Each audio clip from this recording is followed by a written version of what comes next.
But Shubham, we can't hear you. Although you are unmute, but we can't hear you.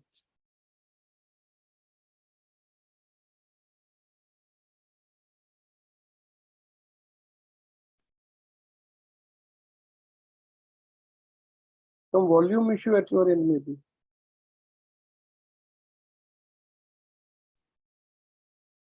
I think there is a speaker issue. Yeah, mic issue at your end, Shubham. Mic issue, maybe.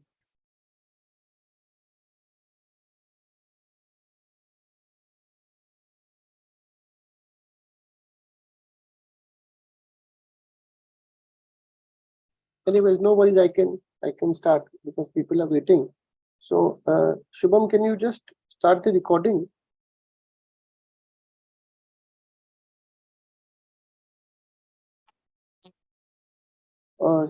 Siddhant, are you there?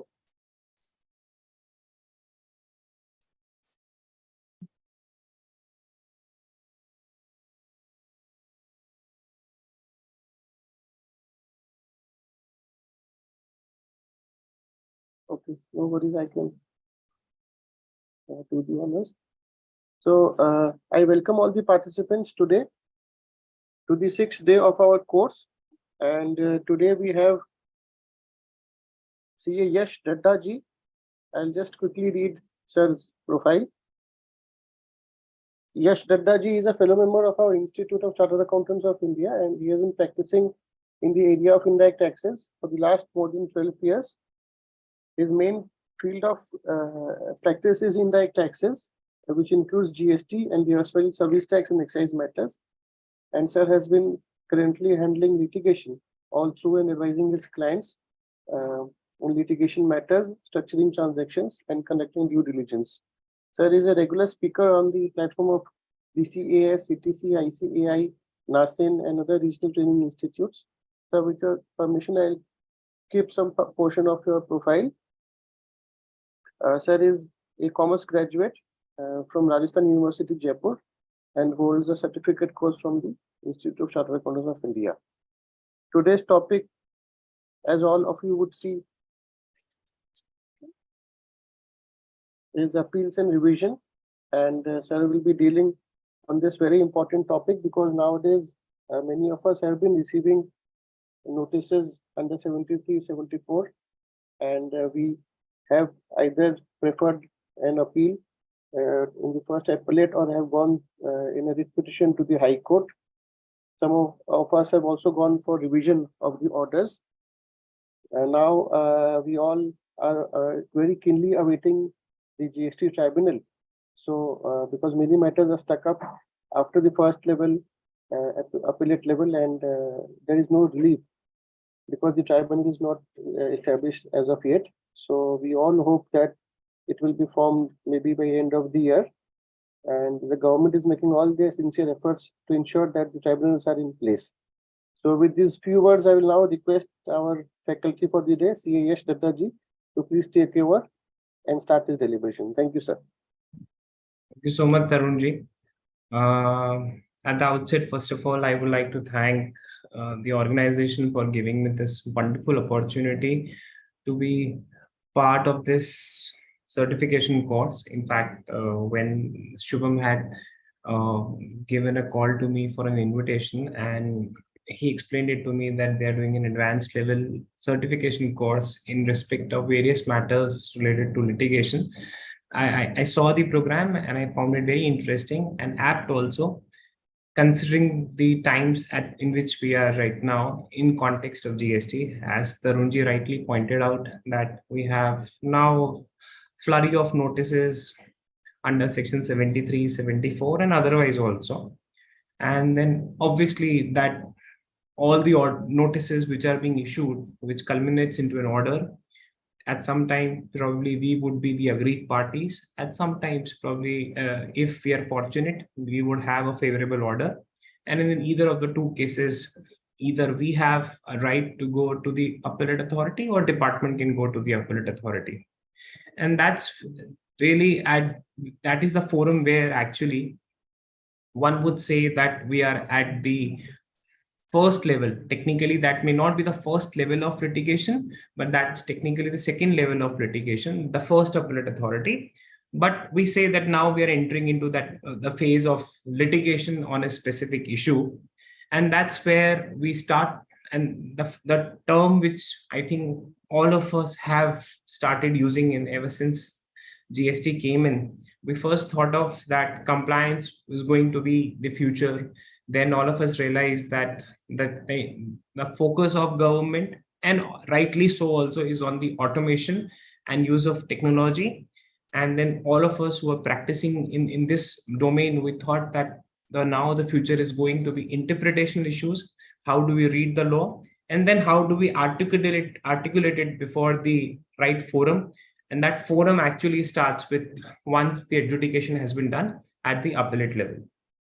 And that's the topic which I have been assigned to, that what are the various issues or provisions, to be precise, in respect of appeals and revisions under GST. I would focus more on first appellate authority. What are the prerequisites? What are the things that needs to be taken care of? What are some of the very interesting and the finer aspects in this regard? And then we would go to revision. As Tarunji has already explained, and we all know that we are awaiting formulation of GST tribunals in India.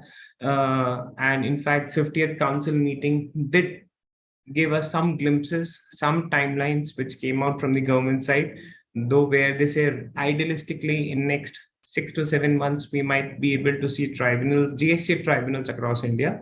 But since we don't have them as of now, so I will not be speaking much about GST tribunals, but I will speak more about the first appellate authority and the revisional authorities. At any point of time, any participant has any question, at any point of time you do not agree to what I say, or maybe you have something to supplement to, chat box is right there open for all of you, and all of you can really put in your views there. I'll see to it that if I can incorporate it at that very moment, or we'll take it at the end of the session. Okay, so if we talk about the statutory provisions with which actually where are really the provisions in respect of appeals and revision which are there in under the CGST Act or maybe the corresponding state acts. So we have these 5 sections: section 107, 108, 109, 117 and 118, where 107 is actually the primary section, where in respect of which the first appeals, the appeals which we say generally before the joint commissioner level appeals or the additional commissioner level appeals, or maybe as per the law, the commissioner appeals, as we say in CGST specifically, the mechanism in respect to that, the modalities in respect to that, the manner, the timelines, all of that is given under section 107. The relevant rules to be read along with 107 is 108, 109 and 1012. Then comes the second part of it, that is revisionary authorities, where if let's say I do not want to go into appeal, but there is an authority within the periphery of the government, where they understand that any specific order which has been passed may not be correct, it may be an illegal order, or there is a possibility that certain aspects have not been touched in that particular order. Then there are provisions in respect of revision, where a revisionary authority may, on the suo motu basis or on the basis of an intimation, can actually go forward and revise that particular order, which may have various implications. And all of that is mentioned under section 108, read with rule 109B. And then we have provisions in respect of GST tribunal given under section 109, and then appeals to High Court and Supreme Court 117 and 118. Okay. So let's first of all talk about appeal. Now, when we really look into the provisions in respect of appeal, maybe under any statute, not only in fact the revenue laws, but otherwise also, the first and the foremost question which comes to mind is, what is appeal? And second, whether appeal is an inherent right which has been given to a particular assessee or to a person who has to comply with the provisions of a specific statute. And if let's say he or she has some grievance, then whether it is his inherent right to actually file an appeal against that particular whatever circumstances there. Now, before we look into it, whether that right of appeal is an inherent right or it is a statutory right, what is the meaning of word appeal? Now, the meaning of word appeal has nowhere been defined under the statute, under section 2, or anywhere else under the provisions of the act or rules of the notification. And then we have to fall back to the dictionary meaning of what is the meaning of appeal. And simply put, all of us understand it's basically a proceeding or an application where I'm going to a higher judicial forum and I'm asking for a review of the decision which has already been passed by the lower court or the lower authority. So basically, against the order of a lower authority, in the setup which has been given under a specific statute, I'm going to the higher authority of that particular, against that of that lower authority, and I'm asking for a review where I may not be satisfied with the findings or with the conclusions which have been given in that particular order.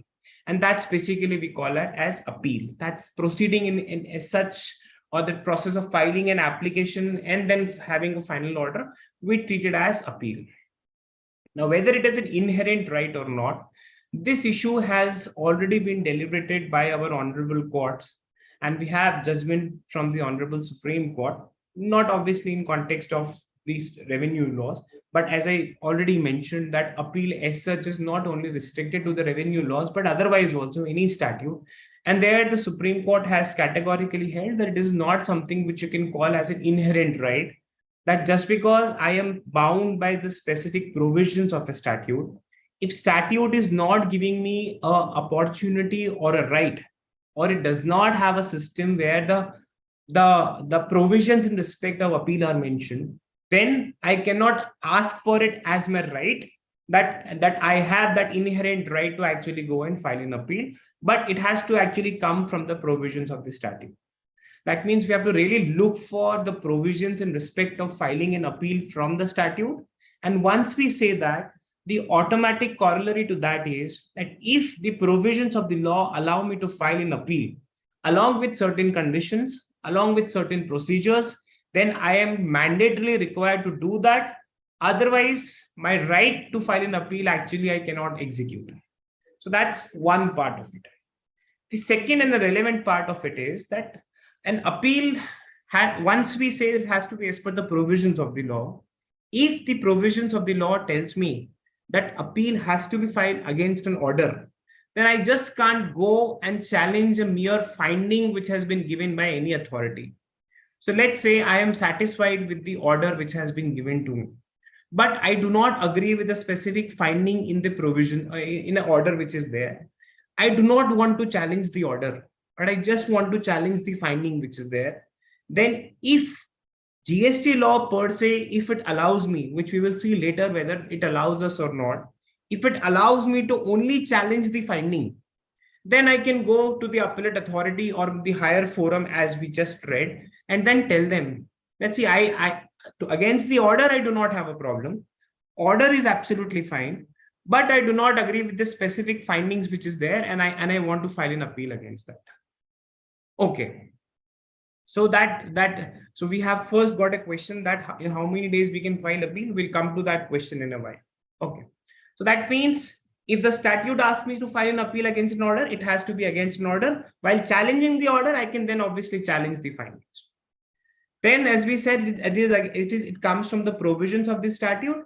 Then there the question comes in that practically what is happening in an appeal is that whatever material, whatever facts which were available at the time when the lower authority passed an order, it is a rehearing of it actually happening between a superior court or a superior authority, both on the provisions of fact and both on the provisions of law and along with the facts which were present.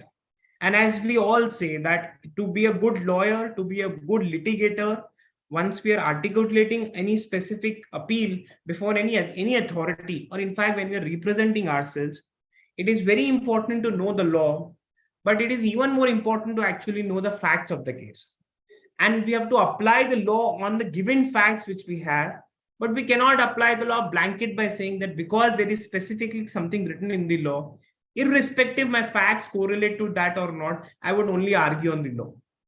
So in respect of appeal also, because we are going to an appeal higher authority, we are going to the higher authority on the facts which were available at the time before the lower authority, the material which was at their disposal before the lower authority while they passed an order. I do not agree to it, probably, and that is why I want to go to the higher authority, and I'm requesting them to actually rehear my matter, re-understand what I'm trying to say, and then I'm differentiating on my understanding that what the lower authority has done, and why my understanding should actually supersede on the basis of facts which are there and along with the provisions of the law. And we'll come to that again in a while to understand what really I'm trying to put this through, but it's just the general meaning of the term appeal. Now, then comes the first step, that who can file an appeal? Can anybody file an appeal under the provisions of any statute, or let's say if you put it specifically under the provisions of CGST, SGST, IGST, UTGST or otherwise?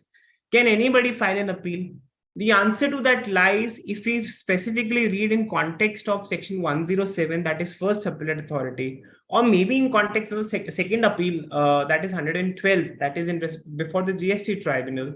When we read that, it starts with any person aggrieved by any decision passed under this act or under SGST or under UTGST. That means the person, there has to be a person, and that person has to be aggrieved. Now, what is the meaning of word person aggrieved?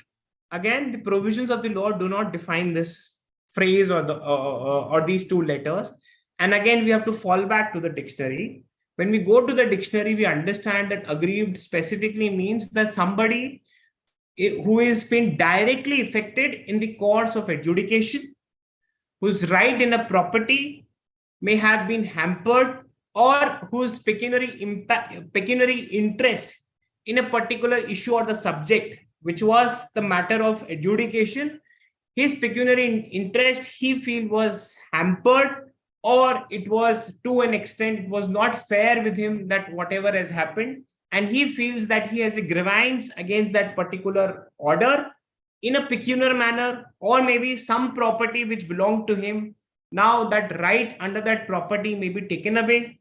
And that's where we say that if, let's say, I have an input tax credit, which we say that constitutionally that is a right in a property. And if something which I have earned after complying with the provisions of CGST or SGST by treating it as my entitled right, once I have complied with the provisions and I'm saying it has become my property, where department is saying that no, whatever input tax credit you have claimed, it may not be proper, it may not be just, you are not entitled to that property, and that's where I have a grievance against that particular order which has been passed by the authority. I become an aggrieved person directly, and that's why I have a right to actually file an appeal as given under section 107, subject to, again, obviously, as I said in the initial remarks, that whatever I do under the provisions of, let's say, 107 to file an appeal before the first appellate authority, I have to comply with the conditions, I have to comply with the timelines, I have to comply with the manner which has been written under 107, because it is a statutory right. And once it is a statutory right, that statutory right has to be exercised in a specific manner and timeline as given under the provisions of the Act. Okay. Now, one important thing which you would have noticed while you read the definition of the person aggrieved as in on your screen, it says that if my pecuniary interest is impacted, or let's say my right to property which was established is basically being hampered, and all of this is happening during the course of adjudication. And that's where we hear the word adjudication. In fact, section 107, when we read, it says person aggrieved under the provisions of this act through a decision, and a decision is given by an adjudicating authority, then he may file appeal before an appellate authority. So basically, we're talking about two separate authorities, one who is an adjudicating authority and one who is an appellate authority. And under the provisions of CGST Act or SGST Act, we have definition of adjudicating authority also, and we have definition of appellate authority also. But adjudicating authority, as we all understand, is the authority who is basically making the decision in the course of adjudication. And what is adjudication? Adjudication is basically that quasi-judicial function which any officer has to discharge, where on the basis of the provisions of the law and the facts present, he has to take a decision where he is ultimately assessing your tax liability. And this whole process of assessing a tax liability by relying on the principles of natural justice. And principles of natural justice basically it is based on two pillars. First pillar being that both parties should be heard. So as an assessee, I have a right in that process of adjudication that I should be heard. The other party, that is department, obviously they have their right that they can present their views in form of a show cause notice and then finally putting that into an order. So that is one. And the other part of it is that it should be fair. And when we say fair specifically means that generally the revenue side who has to take a decision, if they are the investigators, they should not be judged in their own case. That means if they are investigating something, they are finding something against me, they are charging me with something, they're putting an allegation against me, then when the process of adjudication starts, the principles of natural justice says that they should not be judged in this whole process because they are the initiators, they are actually the investigating authority in this case. Now, when I say this, I'm sure some of you would be thinking that practically under GST, this second part of it, where the person is not a judge in his own case, is not followed. And specifically, this is not followed in respect of the state tax authorities. CGST authorities, the kind of mechanism they have, where probably DGGST would investigate a case, prepare a show cause notice, but they will not adjudicate it. Audit teams or audit commissionerate, they would audit it, prepare an audit report, prepare a show cause notice, but they will not adjudicate it. Anti-evasion, similarly, decide go up to the stage of show cause, but not adjudicate it. But most cases, at least at the state GST levels, this bifurcation is not there. Now, this is an important aspect in the course of adjudication as one of the important pillars, or as I was saying, principles of natural justice. If let's say that is violated, or any other aspect in the course of adjudication that is being violated, because of that, if I have a grievance because something has happened against me, I become the person aggrieved and I can go forward and file the appeal. This brings us to the next aspect. And the aspect is that can a recipient of goods or services be treated as an aggrieved party? And this matter came up before the tribunal in case of Mahindra and Mahindra, 1983 old matter, where in respect of sectoral excise, what had happened was there was a manufacturer called as Excel Process Private Limited, where they were manufacturing basically a certain goods and they were giving it to Mahindra and Mahindra. In respect of that, their activity of manufacturing department issued a notice to this manufacturer called Excel Process. A demand was confirmed and everything had happened. The arrangement between Excel and Mahindra was as such that if, let's say, some demand is confirmed against Excel, then that amount shall be borne by Mahindra, in a sense to say that Mahindra will actually reimburse that amount to Excel, and then Excel will actually go and pay it to the government. So the burden of that amount of tax, interest, or whatever the other amounts, that was to be borne by Mahindra. Mahindra in this case went to the tribunal and they said, see, we are coming forward and filing an appeal in this excise matter because we are ultimately the aggrieved party. We have a legal grievance on whatever decision has been taken on merits. Though the order will be passed against the manufacturer, which is Excel Process in this case, but ultimately we are that party who has to actually bear this particular amount, and hence we should be treated as aggrieved party and we should be treated as an appellant in this case, and that's why we should be allowed to file an appeal. Tribunal in this case clearly said that, see, ultimately this appeal is under the provisions of Central Excise Act 1944. It is applicable on the activity of manufacturer, and the person who is liable to pay is manufacturer in this case. So according to us, the demand, if at all, would be against a person who's bidding the manufacturer. What is the commercial arrangement of manufacturer with the recipient? That does not matter. So according to us, if let's say somebody is aggrieved by the order passed by the department, it has to be Excel process, irrespective whosoever is going to reimburse that amount to Excel process. And that's why Mahindra as a recipient cannot be treated as an aggrieved party, and they cannot come forward and file an appeal. The appeal has to be filed by Excel process in given case. This analogy is still applicable under the GST, and that is why you would see that in respect of e-waybill matters, generally it happens is if let's say a demand has been confirmed under section 129 for e-waybill matters, let's say on a supplier or let's say on a transporter, then appeal has to be filed by either by the supplier or by the transporter, irrespective who is going to actually bear the burden of that amount of penalty which has been confirmed under section 129. So aggrieved party has to be that person who is directly impacted in that case, rather than somebody else who has to bear the financial burden in this regard. Then there is a connected question to this. And the connected question to that is, can a third party be treated as an appellant? So now the earlier question also, technically the recipient of goods and services was a third party, because one was actually the assessee or the supplier or the manufacturer. The other was actually the department as the other party, the second party, and then third party was the buyer in that case.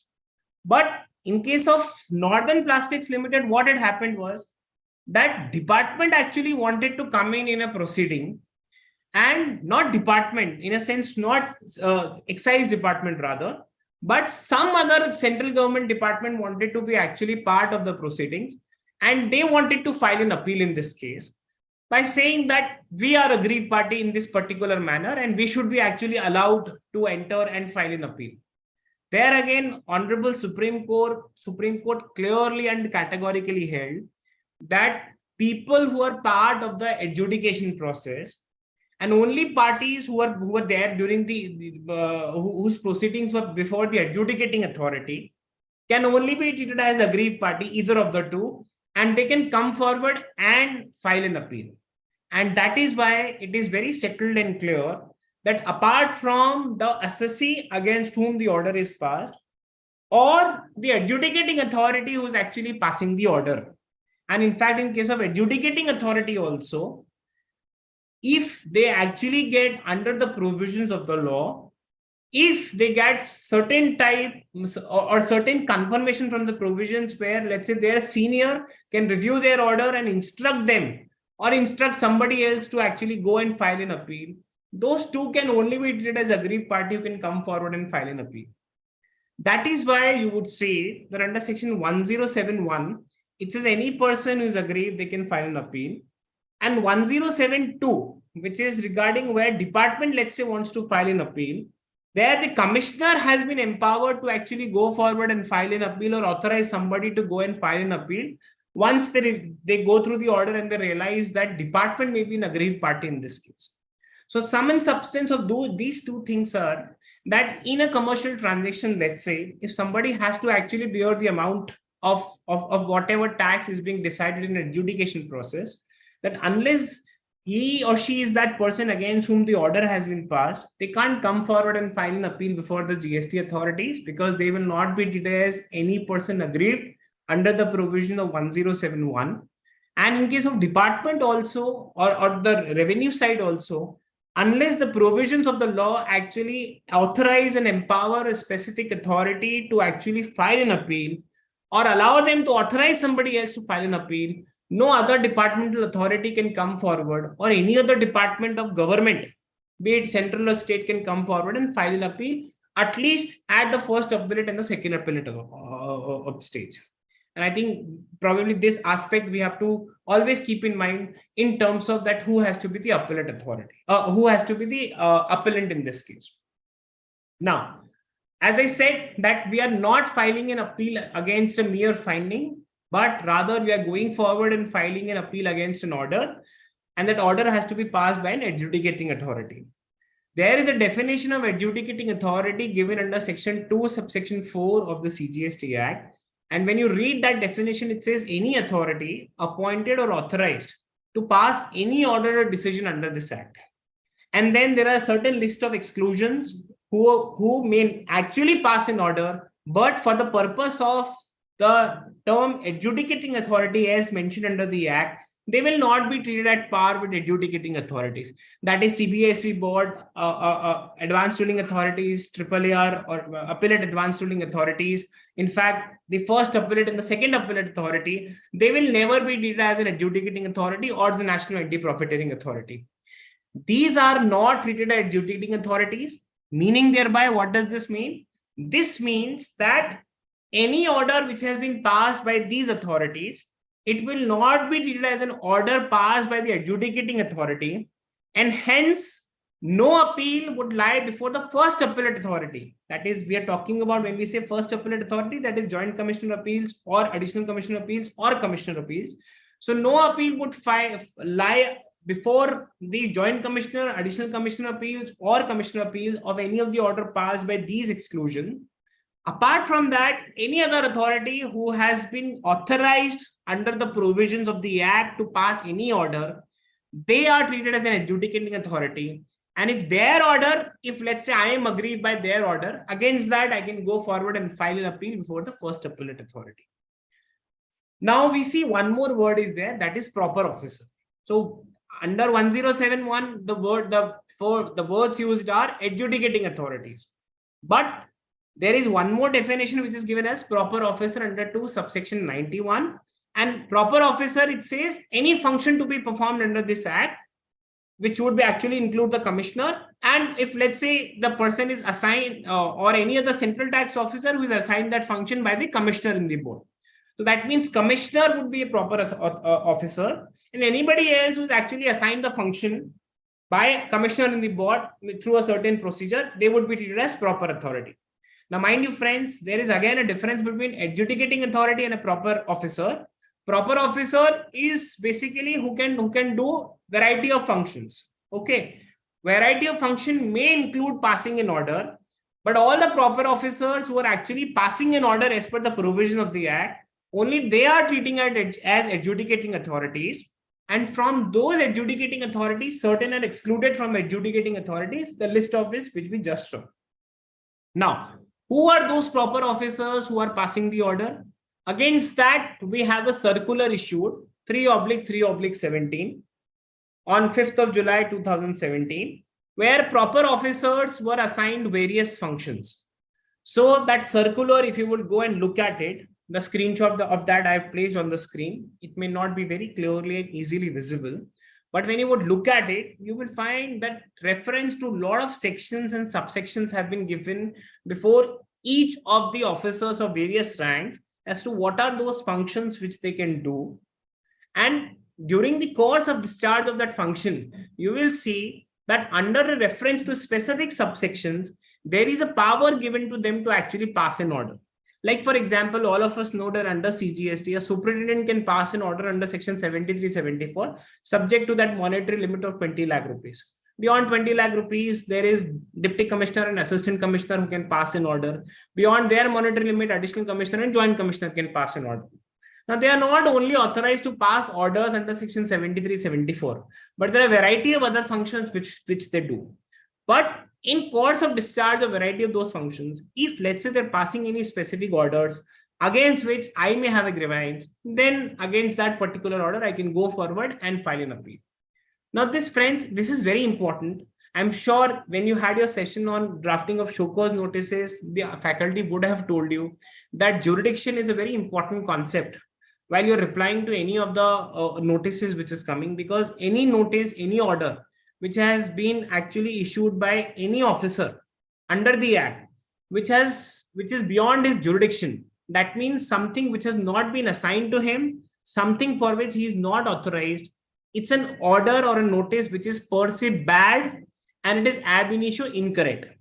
That is why checking the jurisdiction, even let's say an order has been passed, I was unaware about the jurisdiction, but later on at the time of filing the appeal, I get to know that somebody has passed an order. Let's say superintendent has passed an order for an amount which is beyond 20 lakh rupees under section 73. And because under circular number 3, he is only authorized to pass an order with a monetary limit of tax of 20 lakh rupees, and he goes beyond that, then I will go forward and file an appeal. But I will clearly say on the first ground to say it is an illegal order, because that superintendent was not adjudicating authority to that respect for an amount beyond 20 lakh rupees, and hence that appeal is bad or incorrect. Okay, so that's why this jurisdiction aspect is important. You come to one more aspect again in terms of appeal, where a lot of times this question comes up. And that question is, see, ultimately is the unique GST which we have in India, which is dual GST. We have CGST, SGST running parallelly.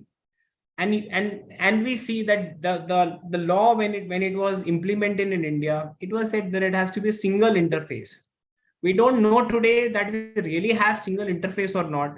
But let's say for the time being, when we read section 6 of the CGST Act or respective state acts, we understand that at least intention was always there to say that cross empowerment or cross authorization would be given to state tax officers and central tax officers and vice versa, where an officer being a central tax officer was allowed not to only pass order under CGST, but to also discharge function as a state tax officer and pass an order against in respect of the state tax portion of the GST kitty, and same vice versa for the state tax officer for passing an order in respect of the kitty of tax in relation to CGST. Now the question which comes is, if that being the case, whether I am required to file two separate appeals, one before the CGST appellate authority and one before the state SGST state appellate authorities for the different portion of the tax, or is there a cross empowerment in this regard also? And there we have section 6 subsection 3, which clearly says that proceedings of appeal and revision along with other proceedings of rectification, but at least clearly in respect of appeals and revision, it says that proceedings of appeal and revision in respect of any order which has been passed under the under CGST Act shall not lie before the state tax authority or the UTGST authority. Okay, so if let's say somebody as a CGST officer has acted in a dual capacity as a CGST officer and also as a SGST officer to pass an order under the provisions of state tax, then in that case where appeal has to be filed, the appeal has to be filed against the higher authority of that CGST officer only. And one need not actually go for the state portion to actually file an appeal before the state tax authorities. Vice versa is also applicable. Where does the challenge lies? We also know that how does this authorization works is the authorization works in a manner that every commissionerate in every state, actually the commissioners of CGST and states sat together and they bifurcated or divided the taxpayers amongst them, where let's say majority taxpayers went to the state tax authorities and then some of it actually came to the central tax authorities. And then we said now we have a single interface. The only problem arose in respect of intelligence-based proceedings, where the GST Council, 9th GST Council meeting minute says that in respect of investigation-based proceedings, both center and state authorities have power to actually go to the assessee in that particular territorial jurisdiction, whatever they have, without checking that assessee has been assigned to center or state, whatever, because it is intelligence-based proceeding. And there the problem arises if, let's say, I am an assessee who has been through that particular order issued by the commissioners of both center and state of the state in which I am. And there, if let's say my GST number has been assigned to the state authorities, and tomorrow central investigation teams, be it in form of DGGST or anti-evasion, they come up. And after coming up, they say that they want to check and verify something. And let's say then they go and proceed to issue a show cause notice.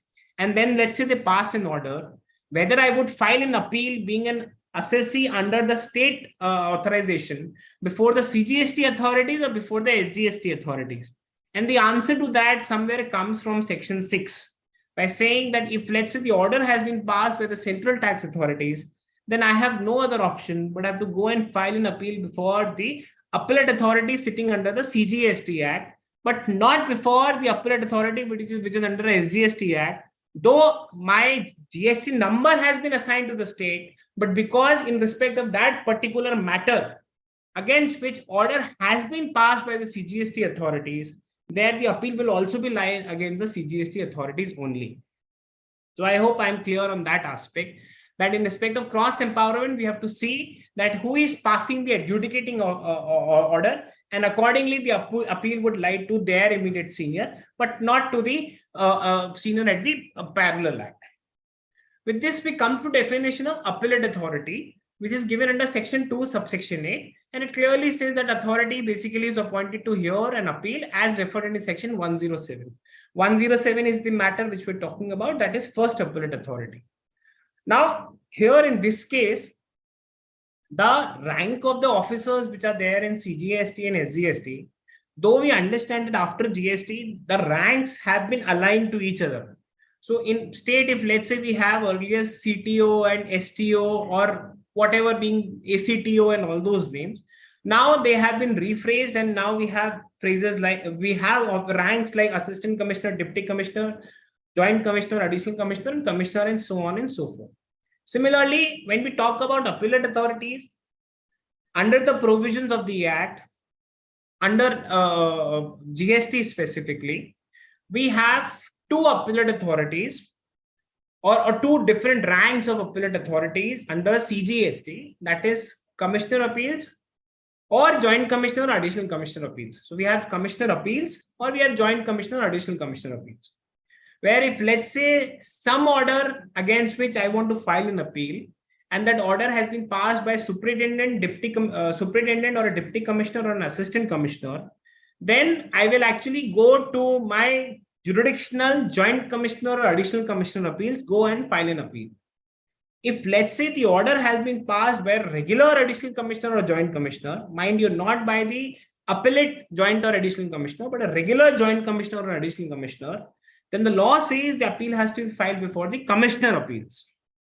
Now, for both, either for the assessee to file an appeal or for the revenue to file an appeal, obviously the timelines are a little different. We'll come to the timelines in detail in a while, but just for the sake of what you see on your screen, assessee has 3 months from the date of communication of order to file an appeal, and revenue has 6 months from the date of communication of the order to file an appeal. Again, the important aspect, we have two separate types of ranks which has been given as per the provisions of the Act. Now, to tell you actually specifically, at the state levels, this mechanism works in a little customized manner. Like for example, in my state where I am, for majority of the provisions, whatever power was there under given to the commissioner appeals, majority of them have actually again been delegated to joint commissioner or additional commissioner appeals, except in respect of few matters where the commissioner appeals would actually sit and hear the appeals. Apart from that, also, in fact, for additional commissioner and joint commissioner orders, the appeals to a greater extent are being heard by the joint commissioner and additional commissioner appeals, because the provision allows them to do so. So this is central setup.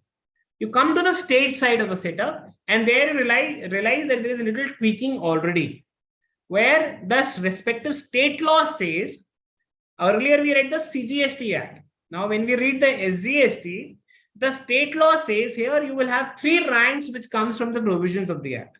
We have additional commissioner appeals, we have joint commissioner appeals. So earlier in CGST, additional commissioner / joint commissioner appeals were there. Almost similar rank for the terms of that irrespective order is passed by the superintendent or DC or AC, doesn't matter. In that particular zone or area, whosoever rank of officer has been designated, either as joint or additional, he will hear the appeal. But in state, additional commissioner appeals has been designated to actually hear the matters where the order has been passed by the regular joint commissioner. Regular joint commissioner appeals has been designated to actually hear the appeals where the order has been passed by the deputy commissioner. And deputy commissioner appeals has actually been authorized to hear the appeals where the order has been passed by the assistant commissioner or the sales tax officer, wherever the reference of sales tax officer has been given. Again, same for the assessee or for the revenue, the only difference being the timelines. So there we realize that when you read the provisions of the law only, the provisions in this regard are slightly different at the state side and they're slightly different at the central side. Okay, so you have to go and check very specifically that and in which state you are actually going and filing the appeal, your state or some other state. See the monetary limits, see the specific notifications also. In fact, because in central side what has happened is the orders are being passed by these subordinate officers on the basis of monetary limits, whereas at the state side, majority of the state side, the bifurcation is not on the basis of monetary limit, or monetary limit is not a three-layered monetary limit which we have in CGST, but they have maybe up to this level the order will be passed by this officer, beyond this level order will be passed by this officer. So that change is going to be there. Okay, so this is important. Next is the order, the appeal has to be against an appealable order. So the question comes, what is an appealable order? Okay, an issue came up in 2019 before, again in respect of service tax, where if let's say a letter has been issued where an intimation of demand of tax has been given, can an appeal be filed against that particular intimation? That was the issue which came up. The Honorable Karnataka High Court in case of this TMT India Private Limited clearly held that if let's say a communication has been made by a departmental adjudicating authority through a letter by saying that this is the specific amount of tax, interest or penalty which you have to pay, it can be treated as an order and an appeal can be filed against that. That means if a simple communication is coming, which may not be a proper order, or which may not be in accordance with provisions of, if we talk about contemporary GST provisions, section 73 and 74, and you get a regular letter by saying that, let's say your client is dealing in exempted goods, he has not made ITC reversal, and it says against this under rule 42, this is the amount of reversal that your client has to do, and your client is requested to pay the amount within next 7 days. By the law which has been laid by the Honorable Karnataka High Court, and it has been approved by the Honorable Supreme Court also, that it can be treated as an order and an appeal can be filed. Mind you, friends, this is the provisions of the law which has been given in context of the erstwhile regime of service tax and central excise. The main differentiating factor between GST and the erstwhile regime is that in the erstwhile regime, all appeals were in manual form. Whereas in GST, majority of the appeals against the order are on the online form, on the online basis. And there you might have a substantive relief or a ray of hope coming from the orders of the Honorable Supreme Court or maybe the corresponding high courts. But procedurally, when you will go and file an appeal, let's say against a simple letter, you will face a lot of administrative challenge where first you would not be able to file an appeal online because there is specific system of filing an appeal online. And if you go and file an appeal offline, the authorities would be reluctant to actually accept the appeals in offline mode by saying that now all the appeals are being filed online, which is not actually a correct statement that all appeals are being filed online. But yes, majority of the appeals are filed online, and there the problem would arise. Okay, but still we have a Supreme Court judgment. It is a useful judgment. If let's say there is some harassing letter which is there from the revenue side, against which you do not intend to actually reply back in a manner by saying that this letter is incorrect, but you want to go and appeal, then in that case, you have to follow the provisions of the appeal. You may go forward and file an offline appeal, maybe through registered post. Keep your right intact and see what would happen in future. This brings us to the next aspect where a lot of people have grievance. And the grievance is where they say, an investigation happened at my premise, department came, department asked me to pay amount under DRC 03. I paid that amount under DRC 03 under whatever section, 73.5, 74.5, whatever it is. All of us know that DRC 03 starts with the terminology by saying voluntarily payment. And all of us know that 90% of the times it is not a voluntarily payment, but it is a payment under a lot of pressure which is being made. Then in that case, the issue which comes is that can I go and file an appeal against that amount which I have paid in DRC 03? Now, why this issue comes up is because DRC 03 is something which is an action which has been taken from my side, where the mechanism is such that it is just an intimation of whatever tax has been paid. The acknowledgement of that amount of tax which has been paid actually comes from DRC 04. The provisions in respect of DRC 04 are given under Rule 142, where if somebody who has paid a tax under Section 73(5), that is before issuance of show cause notice, or maybe within 30 days of issuance of show cause notice, or maybe under 74(5), there, and it can be on the basis of my own understanding or on what departmental officer says.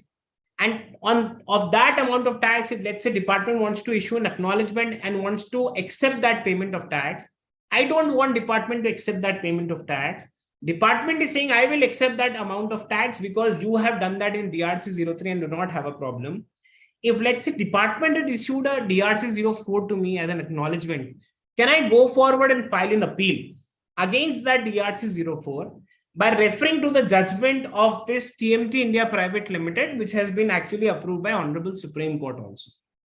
Well, in my humble understanding, there is a difference between what are the facts of TMT India and what is mentioned in and what is actually the role of DRC 04, where DRC 04 is not something where department is intimating to me that this is the amount of tax which I was required to pay and I have paid. DRC 04 is the other way around, where I have paid something, department is asking me why have I paid that, and then against that they are giving me an acknowledgement by saying that they are accepting what has been done by me. And it may not be actually proper and correct to file an appeal against the DRC 04, at which it would not tantamount to an appealable order. But does that mean that everything is lost if let's say DRC 04 is issued? Well, I would suggest absolutely no, that would not be the case. There is a better way to actually ensure that wrong amount which has been forcefully taken by department through DRC 03 in the course of whatever investigation or summon proceedings, and I want to get it back and I want to challenge that in an appellate proceeding, then probably filing an appeal against DRC 04 may not be appropriate and proper. But there is other mechanism to do that. We will come to that in a while when we will talk about manner of filing appeal and certain modalities which we can look at. So I would request probably to hold that thought for a while. But in my understanding, probably filing an appeal against DRC 01 may not be valid and proper. Now let's come to the most contentious issue, that is time limit to file an appeal. And that is something where majority of people are facing problem, where some of the people have lost the timeline which is given under the statute. Some have lost the regular timeline. Some have lost the extended timeline. Some have got to know only when the department has attached my bank account. Some are really thinking whether I should now go and file a writ before the Honorable Supreme High Court, or is there any other mechanism which is available with me? Let's see what are the provisions in this regard. Let's first of all look at the timeline. So I think some participant asked this question at the inception of our session. Well, this is the answer to your specific query, that what are the time limits to file an appeal? Okay. So first there has to be an issuance of an adjudication order, which we just discussed. That adjudication order has to be issued and it has to be communicated. Now these are two separate events which are there. One is issuance of the order and one is communication of the order. Issuance is on the side of the person who's actually issuing it, that is who wants to actually give it to the other person or which is part of the proceeding. And communication is when the other person receives it and acknowledges it through some document that yes, I have received it, and the time limit or the meter starts once that the other person has received the order. So issuance of order has nothing to do with what is my time limit to actually file an appeal, but date of communication of order is important.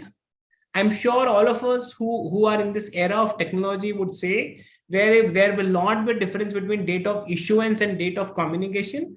But I would request all of you to maybe rethink that aspect. And when we will go to the certain finer issues, we'll realize that in all the cases, when I say this with a lot of responsibility, that in all the cases, there can be an issue to raise that the date of issuance and date of communication are different. Okay. Okay. Now let's look at the things. Adjudication order.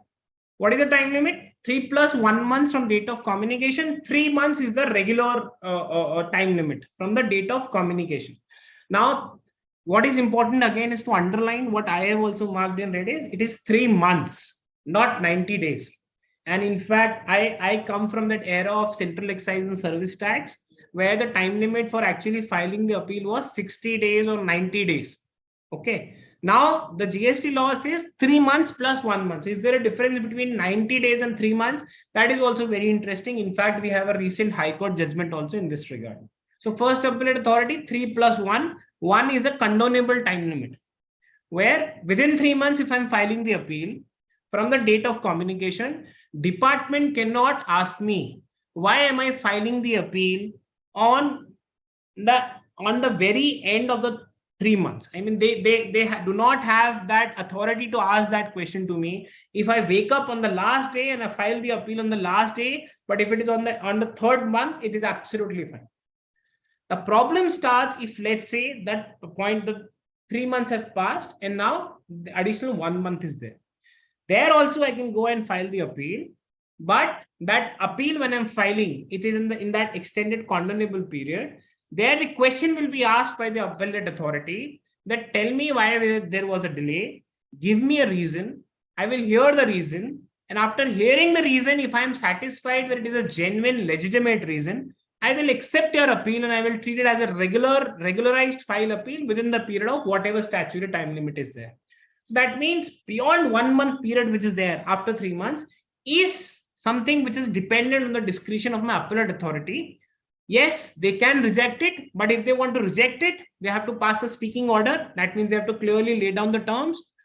And if, let's say, they do not agree to whatever reason I have given, then when they pass an order, again, I can take that order and file the next appeal to the next authority. Okay. So first appeal at 3 plus 1. Similarly, GST tribunal, it is 3 plus 3. Now, again, all those who come from service tax excise background, probably we would have only read first 3 months. Next 3 months, we would say, no, GST tribunal, no time limit for condonation. They can condone delay up to any amount of time. Hold back your thoughts now. Under GST tribunal also, their condonable time limit which is available with them is only 3 months, additional 3 months. So there is 6 months, 3 plus 3, first appellate authority, 3 plus 1. Then after that, appeal to the High Court. Now, mind you, friends, this appeal to the High Court is not a writ which is being filed. So writ is under Article 226 of the Constitution of India. For that, there is no specific provision which is required. Under the provision under the GST or anywhere else. Writ is where I feel that I have been aggrieved. My constitution gives me that right, and I'm actually going to the writ court and explaining the jurisdictional issue or the natural justice, whatever be the case. This appeal is the regular remedy which is given under the provisions of the law, where I'm going to first appellate authority rejected, second appellate authority rejected, then I'm going to the High Court. There, the time limit given is 180 days, that is 6 months from the date of communication, plus condonable time limit, which has not been specified that what is going to be that condonable time limit. And then after that, filing an appeal to Supreme Court, the time limit given as per the provision of the Code for Civil Procedure. So let's not talk about as of now to Supreme Court or High Court. We are restricting as of now today to first appellate authority. So 3 plus 1 is important. Okay. Now, as I was saying, what is 3 months and 90 days? Okay. Okay, we have some good questions here, but let me take this part first. Probably if I'm able to explain this, then probably I'll be able to answer all the questions. Else I'll come back to the questions. 3 months or 90 days. How do we have to read this? Is there a difference between 3 months or 90 days? Recently, we have a judgment from Madras High Court in case of this Hemsari Enterprises, where the issue which came up was that appeal was to be filed within 90 days or it was to be filed within 3 months, and what is the difference? There, the Honorable High Court said, we will follow the principle which has been laid down in an English judgment called Dodds and Walker. And Dodds and Walker clearly say that if the time limit is as per the months, then in that case, the month has to be the English calendar month. So what does the English calendar month would tantamount would determine what is 3 months? Then we have a Bombay Tribunal judgment in the earlier regime, service tax regime, in respect of this Ahmednagar Merchants Cooperative Bank Limited, where they say under the General Clauses Act, a month has been defined as a British calendar month and is not dependent on the number of days. So if a British calendar month is January, February, March, April, and so on and so forth, that means it has to be like that particular month only. Okay. So what we are trying to say is that if, let's say, a order has been given on a particular date, from that I will count one complete month rather than really looking at what are the number of days. And when you read that General Clauses Act, as it clearly says, it's a British calendar month. So if I take an example, and let's say if an order was passed on 15th of July 2023, or not passed, rather, the correct terminology is communicated to me on 15th of July 2023, the limitation period of 3 months will expire on 15th of September 2023. Now, the principle in this regard is that if, let's say, the date of communication of order to me is 15th of July, I have to exclude that date for counting 3 months. So actually 3 months will start from 16th of July 2023. And from 16th, I will take 3 months. So it is 16 July. Sorry, I think 9 is wrong. Huh? 16 July, August, September, October. So yeah, it has to be 10. It's my mistake. It has to be actually 3 months going to October. Please pardon that calculation of 3 months. It's a mathematical error. Okay. But the concept which I'm trying to bring here is it has to be the date from the next date of the communication will start. And from that 3 months has to be counted, but not 90 days. This concept of days was there under service tax and excise. So their month of 28 days was also important. Month of 31 days was also important. In month of 28 days, if let's say it was coming, we had additional 3 days. And if let's say any month had 31 days, then our 1 day was actually getting reduced there. Now that all of those things are not there. That brings us to the next point where I can see the questions regarding condonation and reasonable delay and all of those things. Let me try and discuss something probably which may look a little aggressive, but probably that will come from the provisions of the Act, that how one would actually establish that when order has been communicated to me. Okay, because my 3 months time limit will start from there. Before I do that, it is very important that all of us take a note of section 160. Now, what does 160 says? 160 is actually kind of an immunity which has been given to the revenue or department, where it has been noticed that there is certain inconsistency in the order or the notice or whatever communication has come from the revenue side to us. And there in that inconsistency, what has happened is that maybe, let's say, in substance, that notice and order is absolutely all right. Notice and order in substance is able to communicate what it for which it was actually meant to communicate. But there is some sort of an issue in terms of what is a section they are trying to refer, what is a relief they are trying to give me, what is a specific subsection they wanted to write, and all of those things. The provisions of 160 says, if let's say there was some irregularity or something invalid in that particular notice and order, and assessee, let's say, chooses not to challenge it, and assessee chooses not to bring that before the adjudicating authority. Okay. But if they bring it at a later point of time by saying, no, see, the show cause notice had this problem, or show cause notice had this particular issue, or this section was incorrect, then just because there was some procedural irregularity, the proceedings would not itself become incorrect or invalid. And that's kind of an immunity which has been given to the revenue by this provision of 160 subsection 1.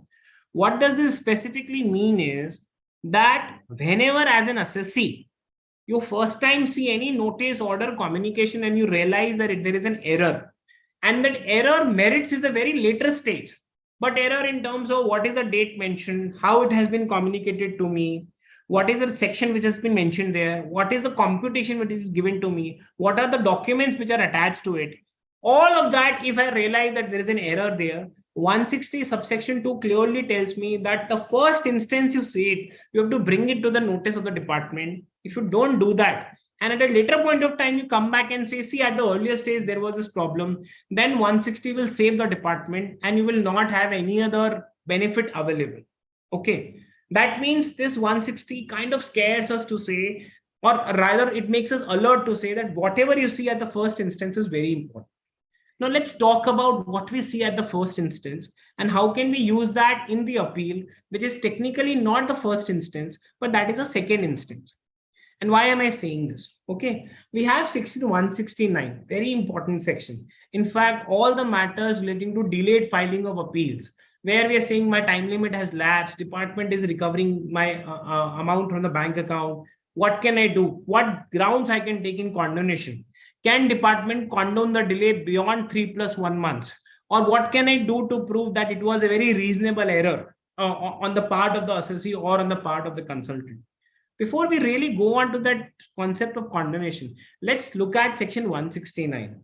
Okay, it's a very important section. It talks about service of notice in certain circumstances. And in fact, it is not only restricted to service of a notice, but it actually goes beyond again the notice, and it talks about service of any decision, order, summon, and notices of that sort. That means any order which is being served to me. And as we read again in 107, we are talking about order being communicated to me, and from that communication we are counting 3 months and plus 1 month. So it's saying what are the various methods of serving it to me. First, it says by tendering it directly to the messenger or to the courier of the addressee or to the person who is actually coming directly to the department, and by handing it over to them or any authorized person. That's the point number A. Point number B says through a registered post or to a speed post with acknowledgement due. Acknowledgement due means that they actually get a confirmation that it has been delivered to specific person on this date. That's acknowledgement due. That is 169(1)(b). C is sending it through email provided the time of registration or as amended from time to time, basically sending it on the registered email ID. Fourth is making it available on the GST portal. That is the common GST portal. Fifth is publishing it in the newspaper or the locality of the newspaper where it is understood that the taxable person resides there, and putting in that particular newspaper. And F is where all of the 5 are practically not possible. And it is very important, again, we read F. F starts with if none of the modes aforesaid is practicable. Whereas when you will read A, B, C, D, E, A, B, C, D does not say if A does not happen, then go to B. If B does not happen, go to C. If C does not happen, go to D. Or D does not happen, go to E. A, B, C, D, E, it looks like they're all independent to each other. And it looks like government is saying under 169, either of the 5 which is available to me, I can do that. You can't tell me that I should have done A but not B, or B not C, and vice versa. But they say if A, B, C, D, E, all 5, you think that's not possible. Then what you can do is you can just go and affix it on the place of business or residence of that person. And if that is also not possible, then copy of that is on the notice board of the office of the concerned officer. That is on the notice board of the department. Okay. So we have these 6 modes of delivery. Now, but we know that majority of the orders we get on the GST portal. Why? There is a reason for that. So 169 talks about 6 ways of delivering the notice or an order. Okay. But in respect of a notice or an order, or specifically orders under section 73 and 74 of the CGST or SGST Act, where our majority 99% of demands are there, that 73 and 74 section has to be read with rule 142. And run 142, when you read, it starts with, it says that the proper officer shall serve along with the notice. Then it has to serve along with the notice summary in DRC 01. That means whenever a show cause notice has to be served to an assessee under section 73 and 74, there is no other option available with the department, but they have to compulsorily serve this on the GST portal. And when they say rather I have jumped the gun by saying GST portal, they use the word electronically they have to serve. And by electronic service, they say that notice, that is the complete shogun notice, along with the summary in DRC 01. That means there has to be 2 documents. One is DRC 01, which is a summary, and that summary along with the show cause notice. Okay. Now, if summary has to go electronically, it is nowhere mentioned that notice has to go electronically. It says summary has to go electronically. But if summary is going electronically, and along with that notice has to also come, it automatically means that notice has to also come electronically. Okay. So that means 73.3 and 73.3, which talks about passing in DRC 02. And then that is regarding the statement, if let's say they're not issuing a notice. And then subsequently rule 142 talks about passing in order, and that order similarly it says order along with summary in DRC 07 electronically. Now, what is the meaning of word electronically? that has been interpreted by Honorable Supreme Court, or not, I beg your pardon, not Honorable Supreme Court, but Honorable Madhya Pradesh High Court in case of Sri Sham Baba edible oils. And there they say electronically means website of the revenue. So whatever is the website of the revenue, that has to be treated as electronically, but email address cannot be treated as electronically. That means if the order is served email or DRC07 is served on email, it is incorrect delivery. That's not possible. It has to be there on the website of the revenue. What is the website of the revenue? That comes from section 146. What does 146 says? 146 says common portal means the common goods and service tax portal referred in section 146. Now there also, friends, there is a lot of juggling which goes in 146. When you read 146, 146 talks about a lot of activities that needs to be done on GST portal. It says for facilitating registration, payment of tax, furnishing of returns, computation and settlement of integrated tax, e-way bill, and for carrying out other functions for such purposes as may be prescribed. If you read it again, you will realize 146 never talks about service of any notice or an order. It says facilitating registration, payment of tax, furnishing return, computation and settlement of integrated tax, electronic way bill, and for carrying out such other functions and for such purposes as may be prescribed. That means that giving of notices and everything else, it has to be under such functions and purposes as prescribed.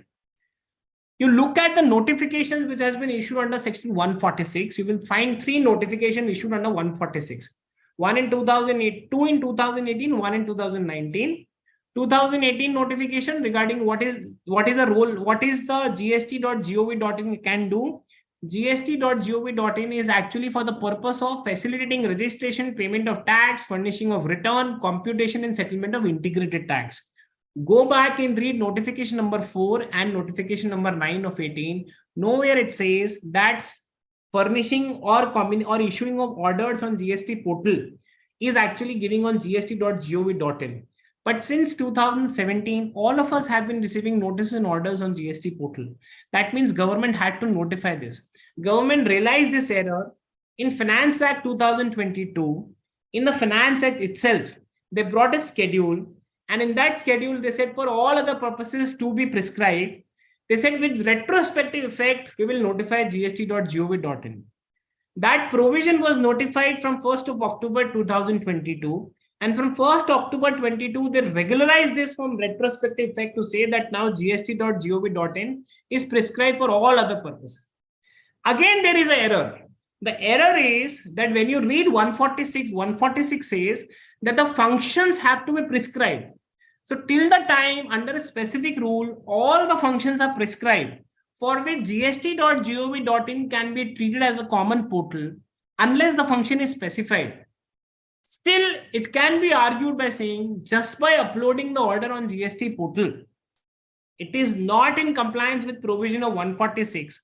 And that is why just by uploading order on gst.gov.in, you're not communicating it properly.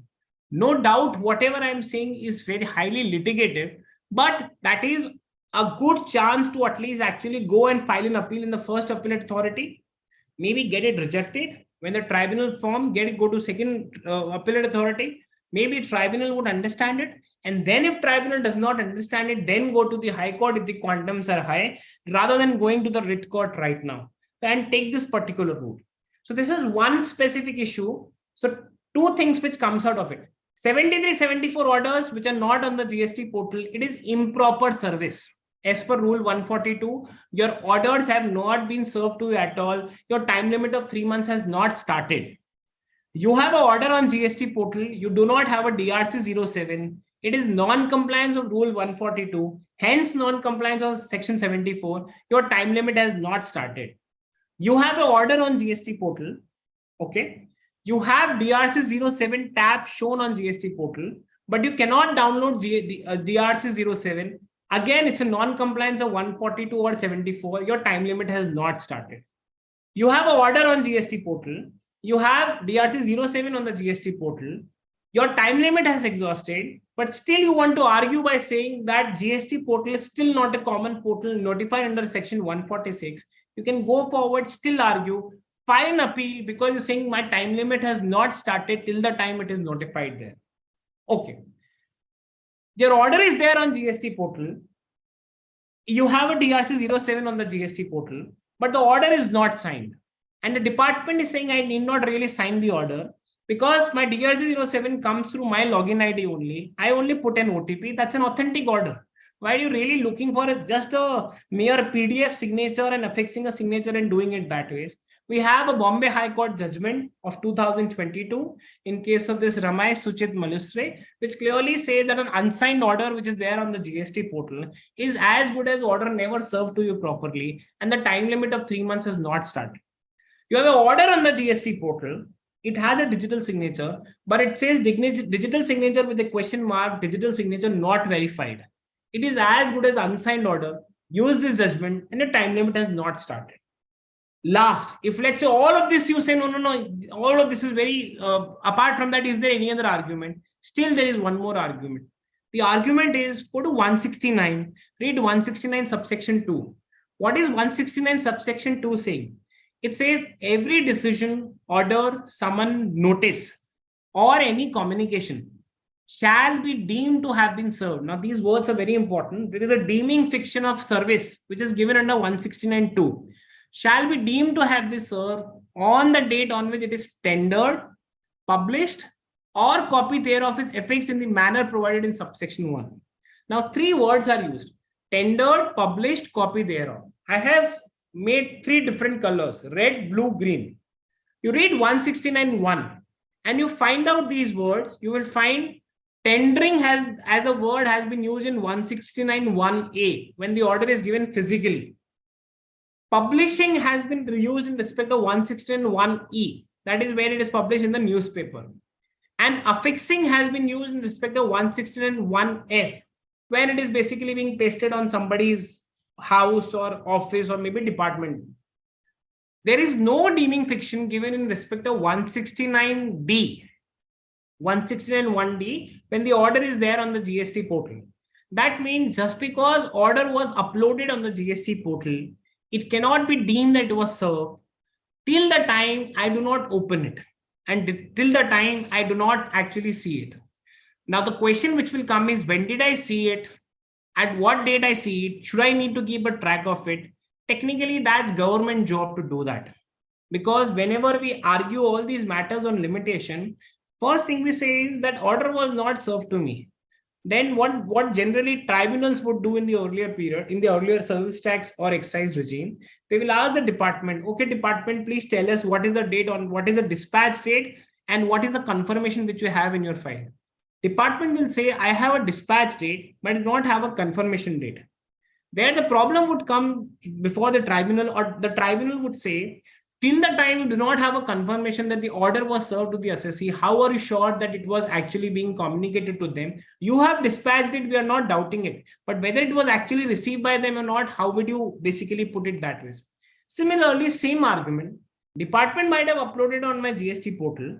I am saying that under 169 subsection 2, the deeming provision of service is only in respect of 3 things: tendering, publishing, and copy thereof. And all of these words are not used in context of uploading on GST portal. So what is the deeming fiction for uploading on GST portal? That is not there. So till the time that uploaded order is not downloaded and a track of that is not available, one can still go forward and take an argument it was never served till I opened it. So the day on which I opened it, from that 3 months has to be counted. Somebody can tell me that I'm talking very superficial. Superficial because how will department or I keep a track when did I open it? For that, I'm saying that's not my job to take care of. That is something which I will ask the other side to tell me, okay, tell me from your portal when did I download it? As of now, if that functionality is available with them, then this argument may not work. If this functionality is not available with them, still I have a good case to argue that it is proper. Okay. Then I come to the condonation side. So up till now, I was saying, okay, I am saying the order has not been served to me at all. I really need not look at the condonation, what is 1 month saying and when the 3 months are expiring. But let's say somebody says they don't want to be too much adventurous. Still, I have time available where I can just go forward beyond after 3 months. The time limit of additional 1 month has not expired. I want to find a condonation application. Is there a problem? Well, 2-3 questions which really come up is that before the first appellate authority, as we said, it is 1 month from the end of 3 months. Can first appellate authority or appellate tribunal condone a delay beyond the statutory time limit? That is, can they condone a delay beyond 4 months, or that is 3 plus 1 month? We have a Supreme Court judgment, unfortunately, which is against us, Singh Enterprises, which clearly says that appellate authorities which are governed by the statute. Remember, we discussed in the starting that these appellate authorities are statutory authorities. They get a power from the provision of the statute. So because they come from the provision of the statute, all conditions of the statute which are there would be applicable on them and applicable on me. Because they have been given an outer time limit of 1 month or 3 months, they can't beyond that. And hence, they cannot rewrite the law irrespective of how much genuine the case is. If I'm saying it is a delay and it is a delay beyond 1 month at the first appellate stage, unfortunately, they cannot condone the delay. Mind you, friends, this was available with appellate tribunal under service tax and excise regime. They had an unlimited time to actually condone the delay on the basis of reasonableness and their discretion. Unfortunately, GST tribunals, they do not have unlimited time to condone the delay. And their time limit is again curtailed to only 3 months, additional 3 months, and they cannot condone the delay beyond it. So that's a very important aspect to be taken care of. What is the option available? Can they go to the writ court? Well, definitely everybody can access to the writ court under section 226 of the under article 226 of the Constitution. Problem in respect of writ court writs, you would always find majority of the judgment which would be against it. Okay. One more important aspect which comes is condonation of delay without an application for condonation of delay, without writing a reason, would actually be a very risky affair, where because we are now giving it on the discretion of the appellate authority without giving any reason. An appellate authority without any reason cannot condone the delay. So there has to be a reason always. Reason has to be supported by whatever evidence you are trying to bring on record. And then on the basis of it, if let's say beyond that they reject it, then you have a good case to argue at a higher level. With this, we now come to manner of filing an appeal. How are we really required to file an appeal? When we look at it, we realize section 107 read with rule 108 says, appeal can be filed electronically or otherwise as notified by the commissioner. And that's very important. That means it is not necessary that all appeals have to be filed electronically on the GST portal. If the commissioner or the jurisdictional commissioner thinks that in respect of certain orders, appeal can be filed in an offline mode, then they will notify it through a notification to be issued by the commissioner, obviously of that particular jurisdiction. And for that jurisdiction, appeals can be filed in an offline mode. And that's where you see a lot of the cases where CGST officers, as of now, you will find in majority of the cases, they still do not issue the orders on GST portal. They would do the old traditional practice of issuing the notices and orders in a physical mode. As of now, lately, though they have started this, but still you will find a lot of notices and orders in a physical mode. And there the commissioner, at least jurisdictional commissioners, which I am aware of, they have issued a notification to accept the appeals in a physical mode. They might have done this, but as an assessee, our primary responsibility is to challenge this by saying that the order has not been served to me on the GST portal. The notice has not been served to me on the GST portal, as if the proceedings have never initiated, and all the proceedings which have taken place, they are illegal and void because the manner of issuing the notice and order is incorrect.